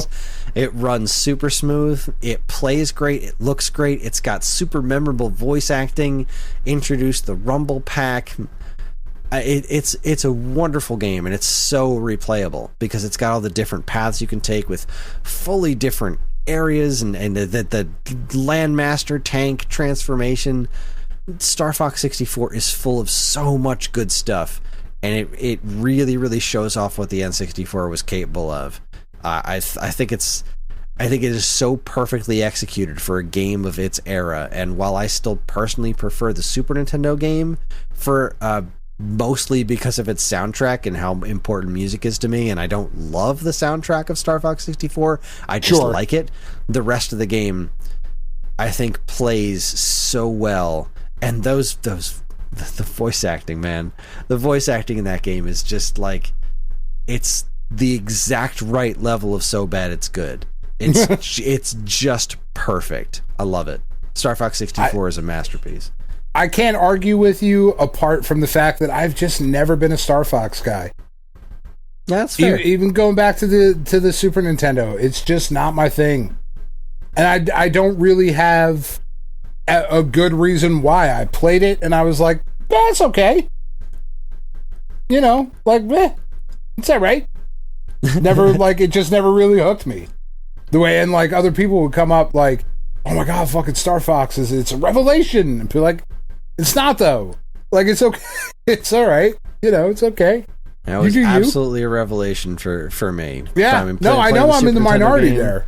Knocked my socks off, but that N64 game though, oh my god.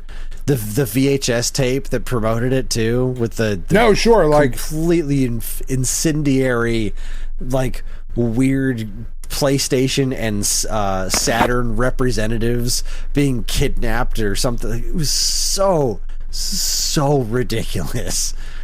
I like a lot of the stuff around Star Fox. I like the characters.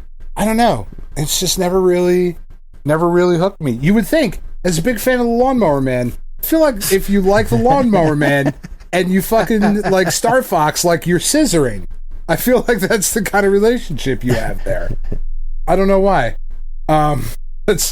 Anyway, the last game that I have on my list. Look, if you know me, and you do, you've known me for a while, 6-7 months. This is super interesting to me because I don't know which one you're going with.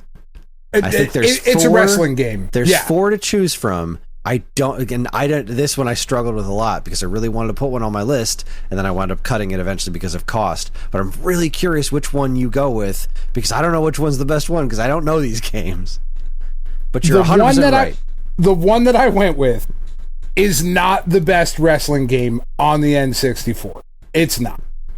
That being said, the wrestling games that were put out on the Nintendo 64, for the most part, the ones that were made by Aki, like, not the WWE Raw, like, that shit fucking sucks. The ones that were made by Aki were incredible. And if we're talking like that, you know, WrestleMania 2000 is number 1, or No Mercy is number 1, then WrestleMania 2000 is like 1A, 1B, 1C. Like, they're none of them are bad by any stretch of the imagination. And the one that I went with for my list, because I needed to get under $100, was WCW versus NWO World Tour. It's $8. Yeah. It's $8.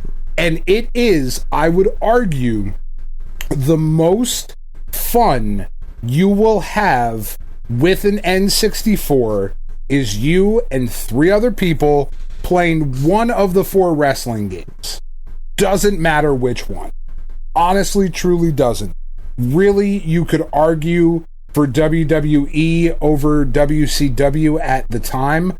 I was more of a WCW kid at this time. I fucking loved the NWO. I loved what they did with that. I loved Hall and Nash and Hogan and Macho Man and all of, like, the old guys that I grew up with as a kid, like, idolizing, like, oh, Hulkster, fucking say your prayers, eat your vitamins, train hard, blah, blah, blah. I mean, I was still a chubby shit, but, like, whatever.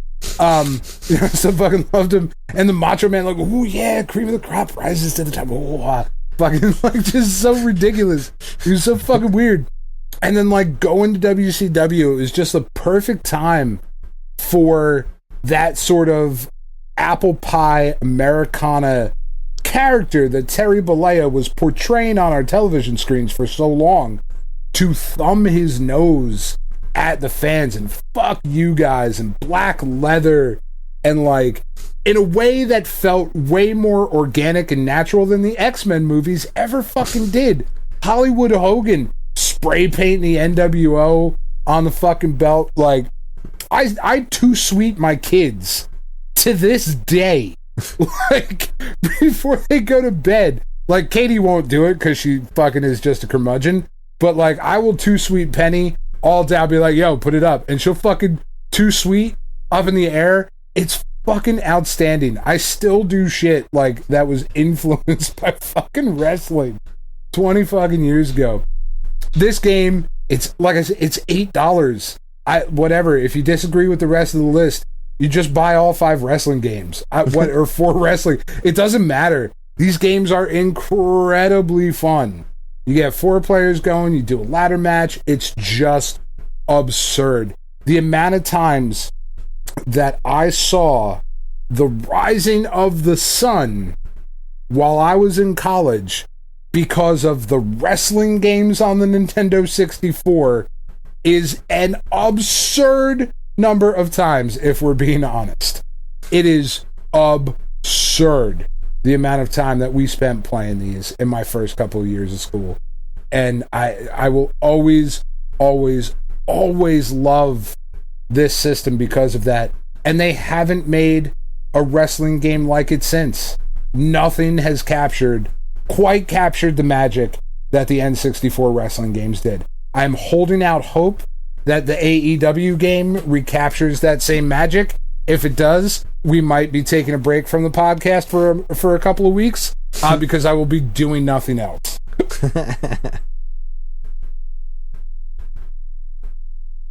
The other ones were just too expensive. It had to be this one. It had to be this one. There's no bad choices here. Yeah, I wanted to put, just like Mario 64, I wanted to put one of these on there because they are intrinsic the experiences to the N64. Although even if you don't like wrestling, even if I don't like wrestling, and I think these games are fun. They're really fun.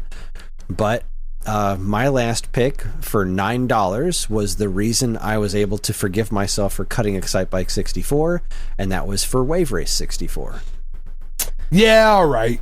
Wave Race 64 for a handful of reasons. It is just a super fun and unique racing game. It's another one of those situations where Nintendo made a realistic sports game with their personality, which was just great. I loved Wave Race 64, but also just as a great example of what that system was capable of, because those water effects are still so cool. And that game looks nuts for an N64 game. It does. That whole water thing was just so impressive, and I still think it looks great. Even if it doesn't look perfect, I still think it looks great. And it's such a fun game to play. It's so much fun. It was this, Excitebike, and 1080. And like, those are like these really unique kind of racing games. Yeah. They're all super good. Wave Race being $9 gets the pick for me. Just because that gets me to $100 with Ocarina, New Tetris, Perfect Dark, Star Fox, and Wave Race. I adore Wave Race 64. I think it's I just think it's a fantastic game. Pilot Wing 64 was another one that almost made the cut. That was 15. Yeah. But yeah, that's it. That's my list. You don't have a list of what didn't make the cut? No, I really don't. I mean, apart from like, the other wrestling games, like WrestleMania 2000 was $15. I just didn't have the money. No Mercy is, I think, the best wrestling game on the system, but that's $35. Yeah. It's like, I mean, I gotta have more than just that shit on there. Conquer is ridiculously expensive. Yeah. That's like over $100, isn't it? I think so. Yeah, Conquer's Bad Fur Day. I'm looking right now. $110. Like, that's crazy. And then really, honestly, apart from that, no. I don't think there's a ton of must-play stuff on the N64. I genuinely, honestly don't. I went, well, let's see. What just barely didn't make my cut? Cruisin' World. Love Cruise. The Cruisin' USA is very good. I think Cruisin' World's a much better game. It was $18, just didn't make the cut. Dr. Mario 64 is a great counterpoint to New Tetris. New Tetris is just a better game. I already explained GoldenEye. F-Zero X. F-Zero X is great. It's $37, you know? Yeah, like, it's not that good. Yeah. I mean, I don't know. I think it's $37 good personally. Just it cuts off way too many other things from the list. I think F-Zero X is a really, really, really well done game, especially playing on original hardware. For some reason, I've not been able to play it right on the Switch, but I used to play a lot of this on the N64 itself. And 60 frames per second, F-Zero X. That doesn't actually achieve that on the Switch, which is kind of obnoxious. But F-Zero X's big thing was a constant 60 FPS, and the graphics took a humongous hit to make that happen. Because of that, yeah. And it didn't matter because it was worth it. When you're actually playing that game, you don't need to see all the details on various things elsewhere because the only thing you're paying attention to is the track and the other cars on it. That's it. That game's amazing. We already talked about Excitebike. Killer Instinct Gold. I like that game a lot, but not at $29. I wanted to get a fighting game on there. The N64 didn't do fighting games phenomenally well, but Killer Instinct Gold and Mortal Kombat Trilogy, I think, are both excellent fighting games. And KI Gold was $29, Trilogy was $27. They were too expensive to keep other things on the list. I had a really hard time playing fighting games on the 64. I had a hard time playing 3D fighting games. The 2D ones, like KI Gold and Trilogy, work for me because you had 6 face buttons. Even though they were kind of little and a little obnoxious, they didn't bother me that much because they were 6 face buttons and they had that great D-pad. 3D fighters, though, even Mortal Kombat 4 was like technically a 3D fighter, but they just did nothing for me. I'll never forget that feeling of being like, a friend came over and knew that I was like the Nintendo nut, and he brought over, I think it was fucking Mace the Dark Age. It's like, this is supposed to like the newest fighting game for N64, and I was like, yeah, this is fine, but have you played Soul Blade on PlayStation? Like, I thought you were the Nintendo guy. I'm like, yeah, but have you played Soul Blade on PlayStation? Like, come on now. He was like, but I thought PlayStation was 32-bit. This is 64-bit. I'm like, look at this. No, I turn it on. Doesn't matter. Like, what the hell? It's night and day. Not even close. Let's see. Mario Kart 64. Fucking love Mario Kart 64. It's $34. So if I had to pick one representation for racing games, that one was Rave Race, not a $34 Mario Kart game. I don't disagree with that at all. Original Mario Party. I know you hate that game. I think Mario Party. There's an argument to be made for it. Same with like Pilot Wing 64, Pokemon Snap. Like, what a creative concept. But and it was not very fun. Like, honestly, I think it's kind of fun. And if it was less than $17, if it was like $10 or less, it would be more of a consideration. Because there's not a deep game there. I don't think it's got a ton of replay value, but even as a non-Pokemon fan, I thought Pokemon Snap was pretty fun, personally. I remember playing it on my Funko Land and being like, this is kind of neat. Rampage World Tour was another. I really wanted to put that one on there. It was $27 goddamn dollars. Yeah, like, Rampage is great. I love Rampage, but like, at this point in console generations, like, we're kind of past Rampage. Yeah, but World Tour was a really fun reinvention of it, and especially with the 64 version having the 3 controller ports. And that's why specifically World Tour on N64. Yeah. With it, same thing goes with Gauntlet Legends. Like, they're simple, they're fun, but they're like great local multiplayer games. And that just kind of. I almost took off Star Fox to put Rogue Squadron on in its place because Rogue Squadron's only $12, and there's an argument to be made that maybe I cut Star Fox 64, replace it with Rogue Squadron, cut Perfect Dark, and get Mario 64 in there, but I didn't feel good about it. But Rogue Squadron's great. Rogue Squadron 1 is awesome. $12. Hell yeah. Original Smash Brothers for $40. No. Not for $40. Mischief Makers wanted to make the cut, but also $37. No can do. Nope. The original Turok the Dinosaur Hunter. is an interesting game. That one's all right. It's all right. It's $14. So NWO Revenge, $9, WrestleMania 2000, and the last one was $10.80. So there is a decent amount of games on N64 worth playing.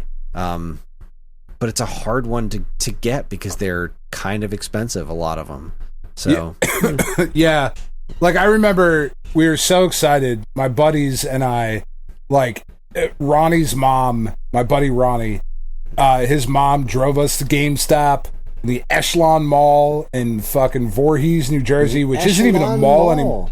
It's not even a mall anymore. Echelon Mall's gone? Oh, that's There is, in the Echelon Mall, there is a business office, like a rent workspace, virtual office fucking thing, and a Bath and Body Works is legit the only fucking store open in that mall. It's weird. The whole mall is open. You can walk through it. There's a Bath and Body Works, and if you got to do some virtual office work, you can rent some space at the fucking place. It's wild. But we drove to the Echelon Mall. We picked up. Ronnie had pre-ordered the N64, Mario, Rogue Squadron, I think. Was Rogue Squadron the one that was launch title? The Shadows of the Empire was launch-ish, but Shadows of the Empire. The only two games available on day one were Pilot Wings and Mario 64. That was it. Yeah, no, he got because it was a couple weeks later. He got 64, Mario 64, Shadows of the Empire, and Turok. And going home back to his house, hooking the system up, being all excited, and then everybody's fucking level of excitement just kind of steadily dipping throughout the night and being like, oh shit, all right, I mean, it'll get better. Because like we played Mario 64 and we were like, I mean, this is okay, this is pretty cool, this is all right. And we played Turok because like we were all like indie comic fans at that point, like, you know, cool indie kids and whatever. We're like, this is kind of cool. Like, it's Turok. This is all right. And then we played, like, Shadows of the Empire, and we were like, I mean, this is definitely the worst of the three. Yeah. This is definitely the worst. Yeah, Shadows of the Empire did not do it for me. I had such a different experience with Mario 64. Kept me enthralled for ages. I was obsessed with that game.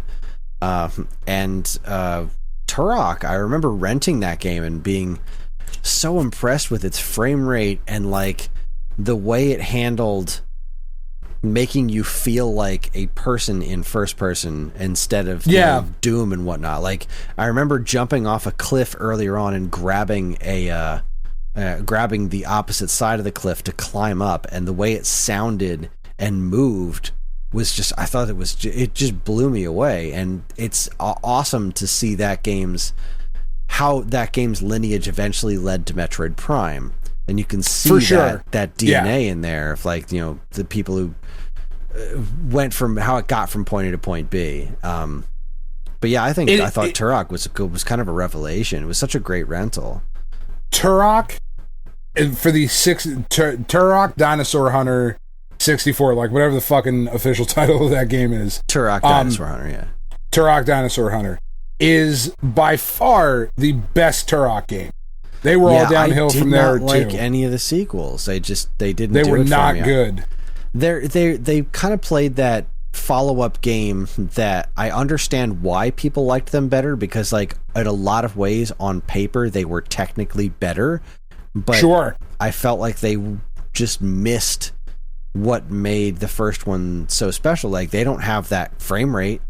Like, I know that frame rate came at a big cost, but, like, Turok 2 just looks like a goddamn slideshow to me.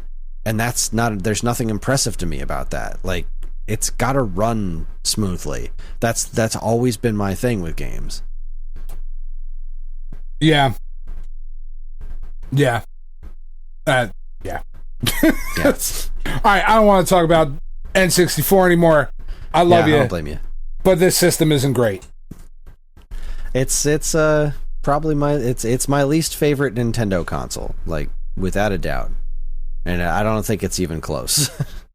Yeah, I really don't think it is. I know I said that earlier and said, like, that may be a weird statement, but I think if you really think about it, it's not even close. Yeah. Which isn't to say that I didn't love it at the time, but this was the system that convinced me to stop being a console warrior and try other things. And that's saying something, which I guess I definitely owe it a debt of gratitude for that. Sure. Like, I probably would have gotten there eventually, but, you know, I was not satisfied being just an N64 gamer. I could have been as just a GameCube player.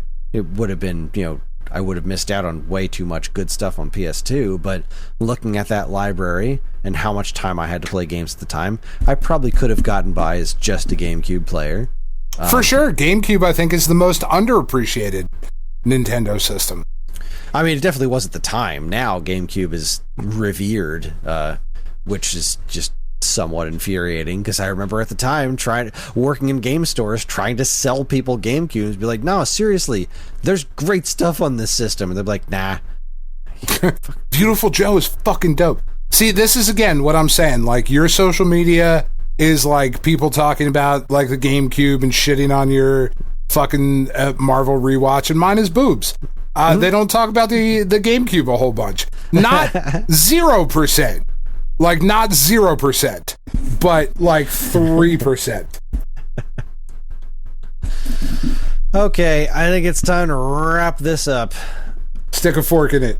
Stick a fork in it, it's done. So, finalist for me was Ocarina of Time, New Tetris, Perfect Dark, Star Fox 64, and Wave Race. What was your finalist? I've already forgotten. Let me pull it back. GoldenEye, Excitebike 64, Super Mario 64, WCW versus Nwo World Tour, and Zelda Ocarina of Time. How wild is that? We each had 5 games and we only had 1 crossover. That's shocking. Shocking that Excitebike and Mario were not on your list. Yeah. I am going to have a sit and think about that. All right, well, that about does it. That wraps up our show. Join us next week when we will be continuing our Stone Age Gamer Summer Series with Contra Hardcore for Sega Genesis. Dan and I had our butts whooped by this game at the so bad. Charity event Pain in the Assathon a few years ago, and so bad. Now that it's on Nintendo Switch Online with a rewind button, we're going to go ahead and get our revenge and let everybody know what we think of it, because I've never cared for this game, and I feel like I should, because it's a Contra game and I love Contra, but I don't know. We'll see how I feel after I'm finished playing through it this time. We are on most social media platforms, and if you want to get in touch with us, we aren't very difficult to find. All it takes is a quick look at our show notes, and you'll see links to our social media accounts, as well as all manner of other fun stuff, like a link to our namesake, StoneAgeGamer.com, the Geekade Patreon, which helps us keep this show running week after week, and more useful links than you can shake a joystick at. This show's theme song, Squared Roots, was written by Banjo Guy Ollie. You can learn all about his wonderful music and more by following the link to his YouTube channel, also in the show notes. And finally, as always, we'd like to thank our intrepid editor, Evan, for making this show listenable for all you folks. We'd like to thank all you folks for listening in the first place. Thanks again, everybody. On behalf of all of us here at Stone Age Gamer, keep playing games. That was wrong. On behalf of Dan and myself, all of us at Stone Age Gamer is how I end the videos. God damn it. My addled brain just isn't working.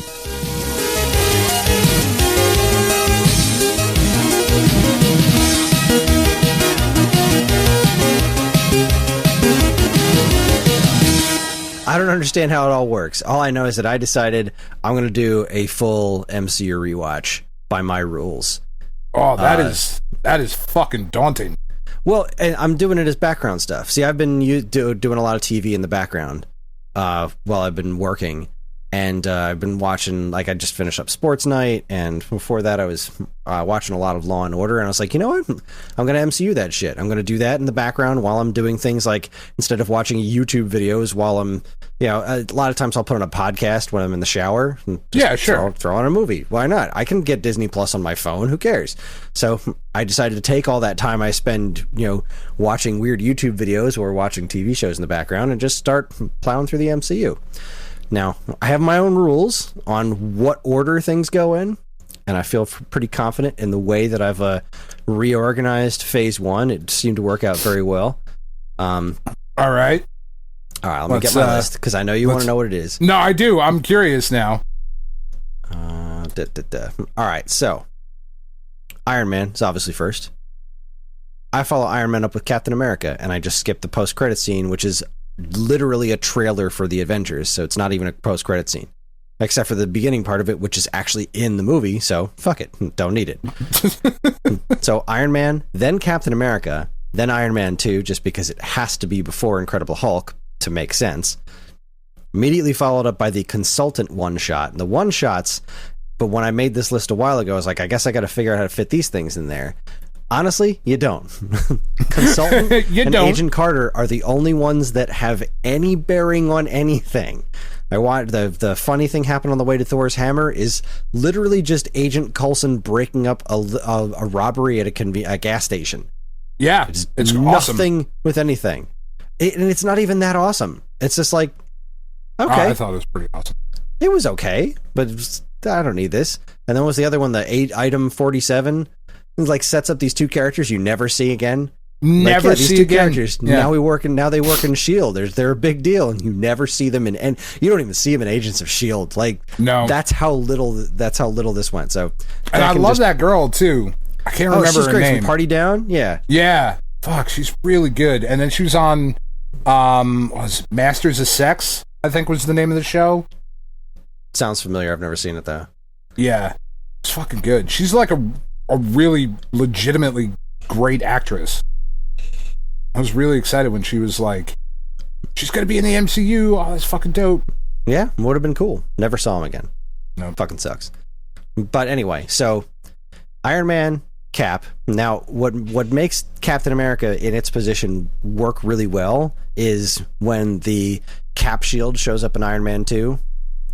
It kind of has a little bit more sense to it than it just being like no connection at all. But especially watching Cap before Hulk, because of the whole super soldier serum that's involved in creating Abomination, it just makes so much more sense. And then the consultant, that one's great, and it actually explains the post-credits scene in Hulk where Stark comes in and tries to get talks to Agent Ross about the Avengers Initiative, and it's like, is he trying to get Hulk on the Avengers by talking to Ross? That doesn't make a lot of sense. And the consultant explains all that, but they're trying specifically to not get Abomination on the team by sending Tony Stark to annoy him so that he'll say no to whatever he asks for. Then Thor, then Avengers, and that's phase 1. That's done. So I've decided that in what makes sense to me, I feel it's pretty obvious that Agents of S.H.I.E.L.D. is no longer MCU canon. I think that ship sailed. Yeah, I love that show. Yeah, but it's gone. It's gone, and it's fine. It's just that it even makes sense in this whole multiverse thing. Makes perfect sense. Is like, and this is a split. This is a different version of the timeline where Coulson then lived, and this is all stuff that happened, and it has those little parallels and everything. It works wonderful as a multiverse story. I think it's great. Love that show. I'm not watching it again. It's like 3 billion episodes long. Yeah, I'm cutting out the Netflix shows. Ooh. Obviously, I adore them, but I don't think they're this universe anymore. Like, when Fisk showed up in Hawkeye, and he had, like, super strength now, I'm like, I don't know. Yeah. And Daredevil now showing up, and especially the Luke Cage recasting Cottonmouth as Blade, like, that's not a background character. That's not like, Michelle Yeoh, I think. No, that's not who it is. I know what you mean. Yeah. She was a pretty heavily made up character in Guardians of the Galaxy, and then she was in Shang-Chi. Like, yeah, and that's pretty close. But like, first off, the woman who played Mariah in Luke Cage, she showed up to accost Iron Man at an elevator because her son died, and I think that was Civil War. And then at the MIT presentation, straight up recasting Cottonmouth as Blade. I feel like that's all the confirmation I need that those are no longer just like Agents of S.H.I.E.L.D. I think they're a parallel universe. I think we're going to get this Daredevil Born Again thing is going to be a whole new introduction to that character and going from there. That's what I think. And that's my personal headcanon. Because Kevin Feige could come out tomorrow and be like, yeah, they're 100% MCU, but they're not listed as MCU properties on Disney Plus, and all those other reasons that I just said. For me personally, they don't fit. The only one I'm going to try to make fit is Agent Carter. Okay. It works perfectly well with Agent Carter, just the one shot. Works perfectly well. Right. Because it's the one shot is just her getting the job, being ignored, solving a case on her own, then getting to run S.H.I.E.L.D. Like, that's it. Yeah. And that works. But that Agent Carter show was really fun. And there's not a lot of it. It was 2 seasons. I think the first season was like 8 episodes. The second one was 10. So they're not like huge 20 episode seasons or anything. It's fine. I gotta watch it one of these days. I'm confident season 1 fits. I feel like season 2 threw some weird shit in there that no longer fits, but I'm going to rewatch it just to find out. And so phase 2 is Iron Man 3, Thor the Dark World, then Agent Carter season 1, season 2, and the one shot, then Winter Soldier, Guardians, Age of Ultron, Ant-Man, and that's the end of phase 2. The only other thing that I'm actually moving around is phase 3. I'm putting Black Widow right after Spider-Man Homecoming. Because I think that movie makes way more sense before Infinity War and Endgame. And it doesn't do anything post that besides seeing her grave, which, like, really? That seems like a fun mystery to me, not like, oh, it's spoiling that she dies. Like, does she die? Yeah. Did she fake her death? Who knows? Obviously, I know, but, like, just looking at it from the perspective of telling an overall story, I think that movie fits way better there than it does in phase 4, which is like, she's already dead. And like, knowing her backstory before she sacrificed herself, I think that adds a whole lot more to it. So I'm going to give that a shot. I haven't done it yet, but that's where I'm sticking that one. And the other one is the All Hail the King one shot. That I think just has to go right before Shang-Chi. Because if you put it where it's listed, where it's right after Iron Man 3, like, no, that's like, it's neat to have that follow-up, but I think it works way better as direct setup to Shang-Chi. Because that thing's fucking great. I love that. It really is. It's great. And everything else is pretty much just in order after that. So, but yeah, people obviously are hating on She-Hulk, but it's mostly just misogynist ass bags. Like, why is she so much stronger than Hulk? It's like, because he's Professor Hulk. He showed, you've seen the movies. He's not as strong in this form as he was when he was Raged Out Hulk. That's fine. That's fine. Whatever. Who cares? She's great. I thought everything they showed looked fucking great. I am really concerned about embarrassing myself in the theater seeing Black Panther. Because I am going to cry like a fucking baby. Yeah, I think you won't be alone. That trailer was nuts. That trailer was hard. Really good. That was hard. Like, hitting with No Woman, No Cry. Yeah, like, I fucking adore that song to begin with. Like, Bob Marley is one of the few musicians, specifically legend, like the Greatest Hits Bob Marley record. Like, I feel, I don't care what type of music you like, you should own that record. Yeah. Like, literally I'm not a reggae everyone. Fan, and I own that record. I mean, I don't own the vinyl, but I own that album. Yeah, literally everyone should have that. It's just that good. It's that, like, it transcends preference and, you know, all just genre and all of that. It's special. And, you know, so, like, watching that, but then also seeing, like, the shit with Namor and realizing like, oh, they're doing it like fucking Aztecs. That makes so much sense. People getting pissed off about that, and that's really funny. Why? Like, they're pissed that he's not white, and they're like, that's stupid. He wasn't white in the comics. I think somebody posted a panel where he was like, "And I'm going to go attack the white man" or something like that. Yeah, like he's not. Dude's never been white. And the only gripe that I have is the lack of the ridiculous widow's peak. No, I get it, sure. It's for accuracy's sake. Defining for accuracy. But outside of that, no, I think he looks great. I don't think they're calling it Atlantis. They're calling it something else. They got a new name for it. I think probably to avoid confusion with Aquaman's Atlantis, which, you know, currently exists. But sure. Either way, I think Namor looks great. I think the whole thing looks great. I am hoping against hope that Shuri is not the new Black Panther, because she's problematic somewhat. She's problematic, but even before I found out that the actor was problematic, I didn't like Shuri. Like, I don't like her. Okay. I liked her in Black Panther, but she really lost me when in was it Infinity War, when like, I get you're super smart, but you're gonna write this character to be like looking down on the technology of an Infinity Stone and an actual living AI of a Vision, and she looks at it like child's play, like, oh yeah. I'm sure you did your best, I'll fix it. Like, I'm sorry, I get you're from Wakanda, I get that technology is out of this world in Wakanda, but nothing in Wakanda comes close to a fucking Infinity Stone and an actual living organism AI. It doesn't. She should, and the way she was written in Black Panther, she should have at least been excited to play around with what was inside of Vision, not like, I'm sure you did your best, like super condescending. Like, no. Yeah. Sorry, that really, I can see that. Just I can see irked that. the crap out of I me. didn't. I didn't take it that way, but like I can see that criticism. I really hope that it's T'Challa's girlfriend. I can't remember her name. Okoye? No, not Okoye. No, the other one. God, damn, I can't remember her name. But she Lupita was great. Nyong'o plays her. Yes, her character. Yeah. I hope that it's her. I don't think it's going to be. It doesn't make a lot of sense, but maybe it does. I don't know. Shuri and her stupid cat hands.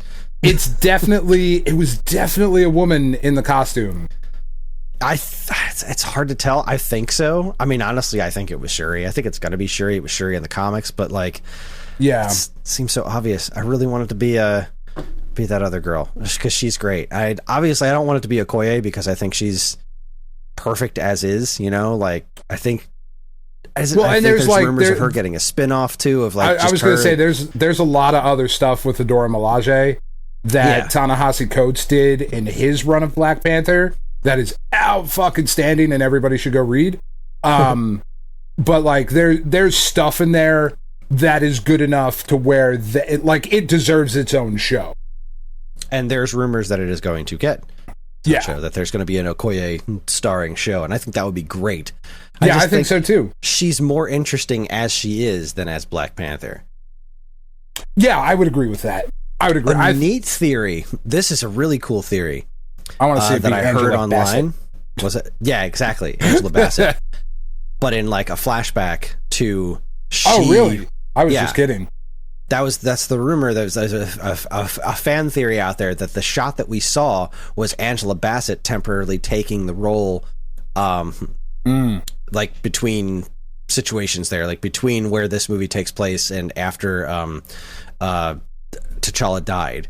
Like it's some sort of flashback where she was forced to take up the mantle. Because remember, like T'Chaka was still Black Panther, and he was old as shit. You know, he didn't look for young sure and spry. So like, that would be super cool if it was her. that would be really cool. I either want to see it be that or Martin Freeman. Just fucking swerve everybody. That was like a gripe of mine. Like, where's Martin Freeman? Like, they made such a big deal about him being cast in the MCU, and like they used him in 2 movies, and now he's never around again. No, that's because he's gonna be fucking Black Panther now.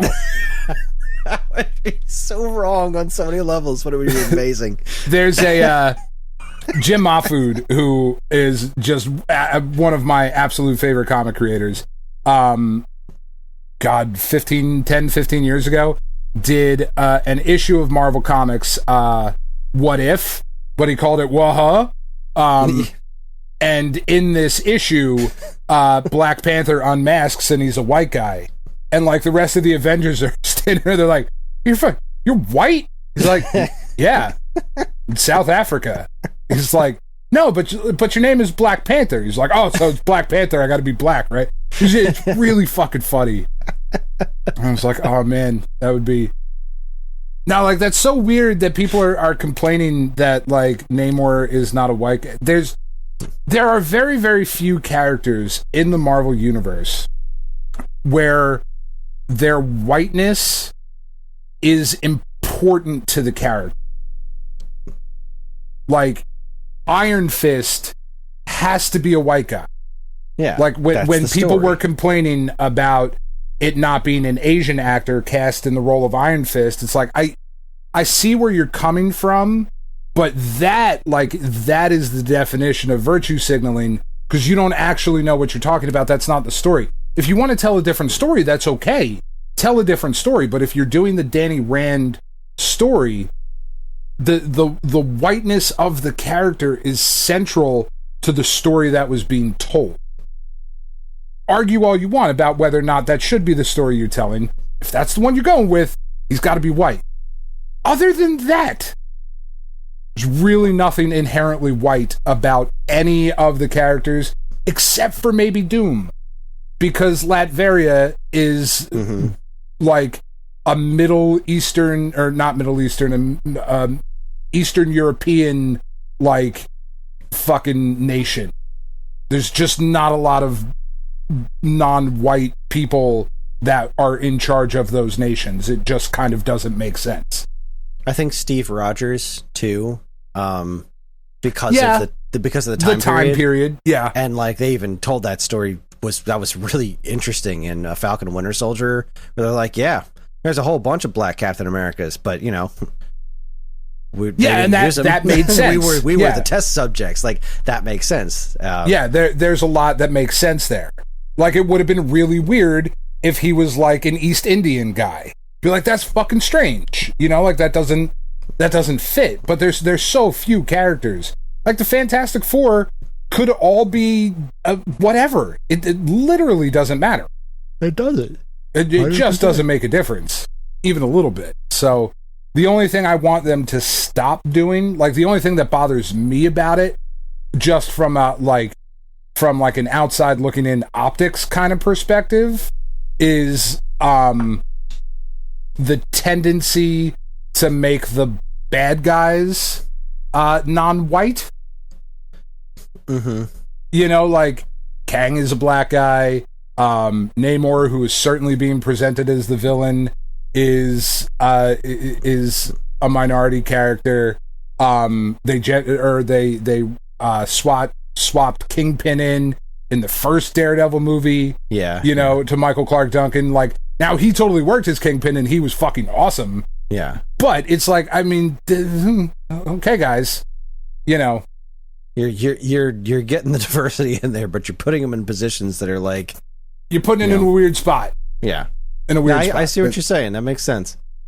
You know, other than that, I don't. You know, fuck it. Like whatever. Anyway, dude's great as Kang though. He's like I can't wait to see him properly Kanged out.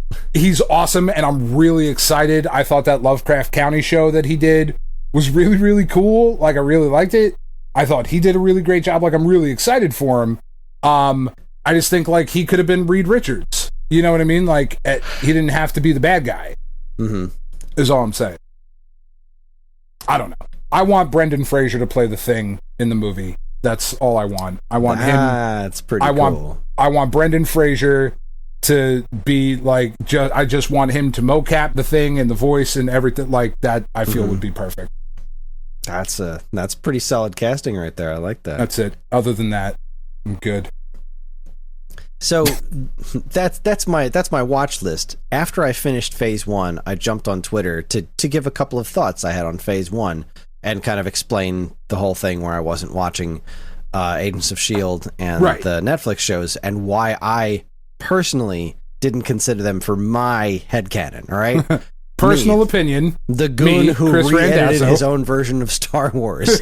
I'm not saying this is the way it is. I'm saying it's vague at best whether or not these shows are officially canon. At best, it's vague. And my personal opinion is that they aren't going forward. And I got jumped on by this dude who at first I thought was just having a friendly argument with me. And then he made all of his points, which I think did absolutely nothing for me. He was like, no, they're officially canon. It's confirmed. And I'm like, it's not though. It was at one point, but a lot of things have changed, especially like how we know those two studios interacted with each other before they, came under the same umbrella. Like, I don't think this works anymore, but that's fine. You could be right and I could be wrong. I'm telling you my opinion. Let's agree to disagree. And he refused. He's like, you can't disagree. It's fact. I'm like, buddy, it's not. And I've it explained to isn't, you though. that it's not. It's not fact. You think it is. And he's like, look, there's Daredevil and She-Hulk. I'm like, first off, you think that's Daredevil and She-Hulk. You haven't seen his face yet. And second off, that doesn't prove anything. It's not That simply fact. proves that a Daredevil is in She-Hulk. Or who's that character that looks like it's got Wolverine's head but has Daredevil's... Oh, fucking D-Man? Get out of here. There's no fucking... I will tell you right now that fucking shit ain't D-Man. I know that for sure. Wouldn't it be funny if it was, though? No, it would be horrendous. I'm fucking D-Man and Frogman. Like, they're already doing Frogman. That is definite. I've seen him in the trailer. Yep. Frogman's there. There's no way that's fucking D-Man. No fucking chance. God, I kind of hope that it is, but it's not. There's just no way. That might be the thing that gets Kevin Feige fired. He might be like, nope, I'm out. Fuck you. You're an asshole. I was all excited. He was in Spider-Man. After Trevor Slattery, No. I don't put anything past them. But this guy was he wouldn't let it go after I was trying to end the conversation respectfully. I was like, this was a fun conversation. I thought we were having a fun debate, but you are refusing to allow me my own opinion? No, you don't have that power over me. You gatekeeping twat. You are a huge disappointment, and I'm blocking you. So that was done.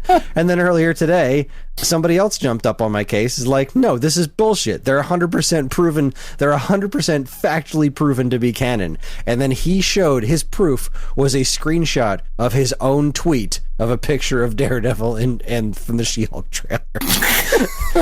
Unfortunately, somebody else beat me to it by saying, how are you going to say your proof is your own tweet?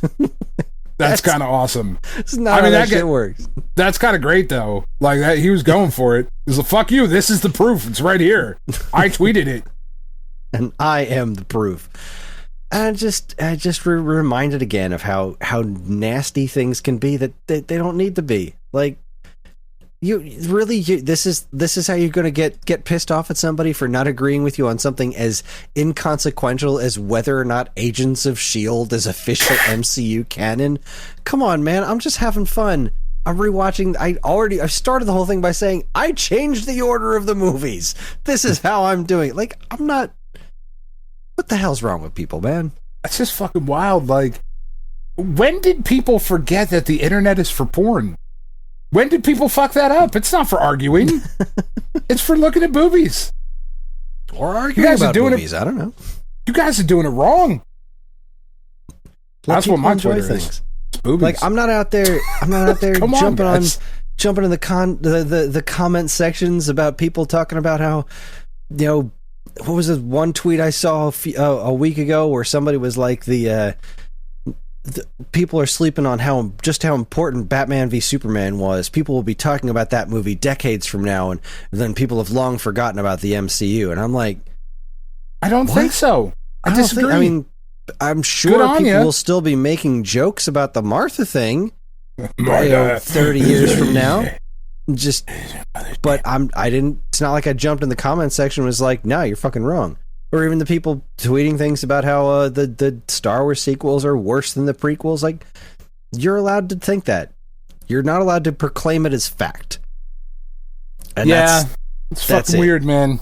It's weird. I mean, like, we do that on this show sometimes. Like, we are somewhat guilty of it sometimes. But, like, that's the whole point of our show, is for us to present our opinions as fact. Like, we have shit hard on the fucking DC movies. We have shit real hard. And, like, I'm not gonna lie, this last week, we watched Shazam. Wasn't it great? Great is strong. I don't think it was great. It was fun. I do think it was. It wasn't great. It was fun. I think it was the best DC movie they've made. Yeah. I would certainly want to watch that one again before any of the rest of them. 100% agree. I really enjoyed that one. I didn't love it, but we finished that and I was like, I liked that quite a bit. That was a fun movie. I really like Shazam, Captain Marvel, like whatever. I have always loved that character. I don't know why, because it's like, it's really cheesy and not the type of superhero shit that I'm usually into. I think there's so much more that could be done with the character. But anyway, like, I've always really liked Captain Marvel. I've always really liked the dichotomy between like Captain Marvel, Shazam, and Superman, where Superman is weak to Shazam because he's magic. Yeah. You know, like that's fucking cool, I think. I thought Digimon Hansu was horrendously awful, and was very, very happy when he went away. Not because I think Digimon Hansu is a bad actor. I don't. I think he's very good in the right. He was the old guy. He was the wizard. The wizard who gave him his powers. Yeah. Yeah, like he was absurd. It was absurd.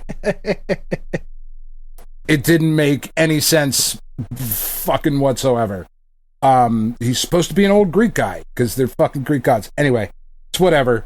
It was dumb, and I hated that. But other than that, I was like, oh, this is pretty good. But back to the original point, the rest of the DC universe we've shit on pretty hard because we believe those movies to be fucking just bad.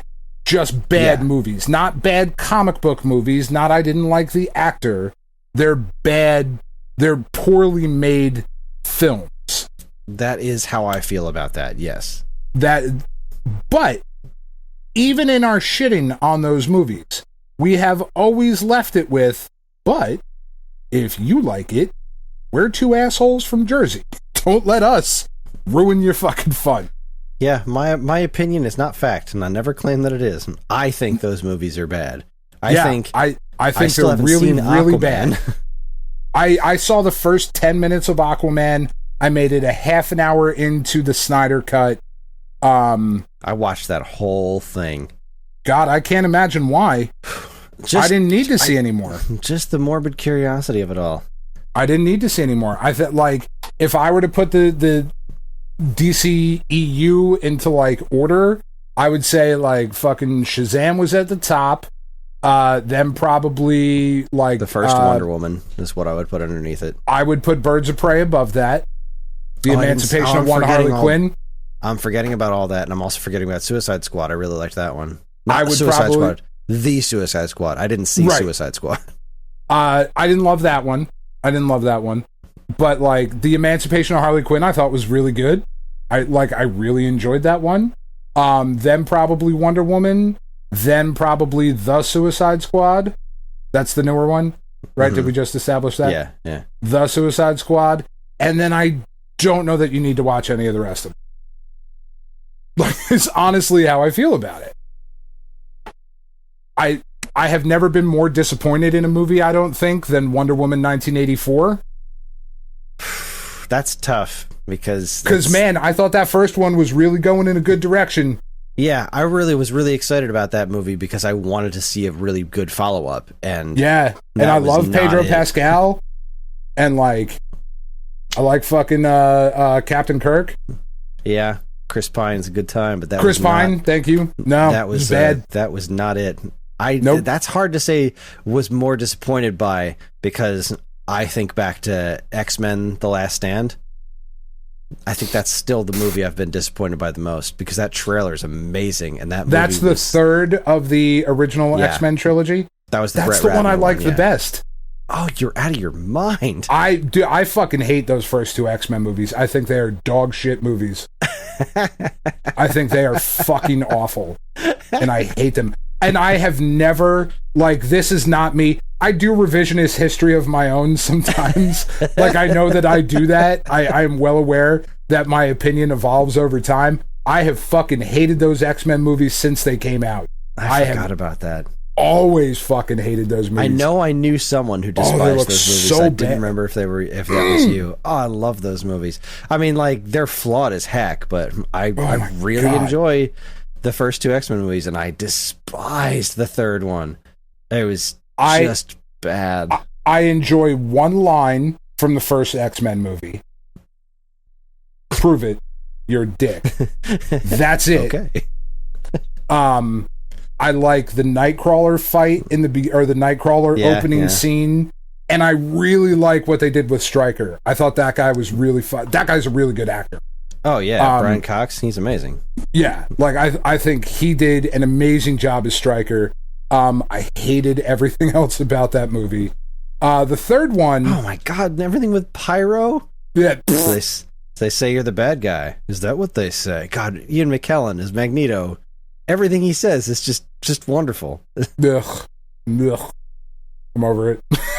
but the third one I didn't hate. I think because my expectations were so fucking low at that point. Like they really could have done almost anything, and I've been like, yeah, that about tracks. I'll go with it. I like First Class. I think that's the best one they've done. Was a good time so far. I think First Class is the best one. The fact that they killed the dude whose like whole thing is he can't be killed. Like they killed Darwin. Like how? Like that's his thing. Yeah, it was a little weird. I do really like in the third one. I really like at the beginning of the movie, fucking Kelsey Grammer is walking through the hallway. Like the way he fucking yells her name. Kelsey Grammer was so perfectly cast for Beast. I was so happy with that. But again, I just despised that movie so much. Oh, it's bad. Like, I'm not saying it's a good movie. But, oh god, I hate the fucking leather, like, trying to be fucking edgy. Like, the first two X-Men movies are, like, I don't know what a try-hard is until I see it. And those movies are the fucking definition of try-hard. But, like, they paved the way for what we have now. Yeah, fuck you. Superman paved the way for what we have now. How dare you? No. All right. Superman started Superman it off. and Spider-Man. Superman started that. Well, that's it. Spider-Man happened because X-Men was so successful. X-Men was just like, all right, we can make superhero movies that don't suck. Because remember, Superman did great, but then Batman flushed all that shit down the toilet with the third and fourth, especially the fourth movies. I know. And then X-Men shows up and it's like, all of a sudden, we can make good superhero movies again. And so then Spider-Man, like, X-Men, I don't want to say crawled, more like flopped around like a fish so that Spider-Man could fly. Yeah, that's because, like, I get those movies are psychotically flawed. Like, they're so deeply, deeply flawed. But I love so much about them. And a lot of it's nostalgia. I mean, but I love The Wizard, you know? That's not a good movie, but it's a fun movie. And it's... God, we're so far off the Oh my god, here. we are so far off topic. I haven't talked about any of the games we played. I've had a joke that I've been waiting to tell for like a week and a half. I'm really excited about the joke. All right, here's what we're gonna do, because I want people to listen to this episode with the N64 talk. I want people to listen to this. So maybe we'll take all of this and just put it at the end. Our whole MCU talk can go at the end of the show. That's fine.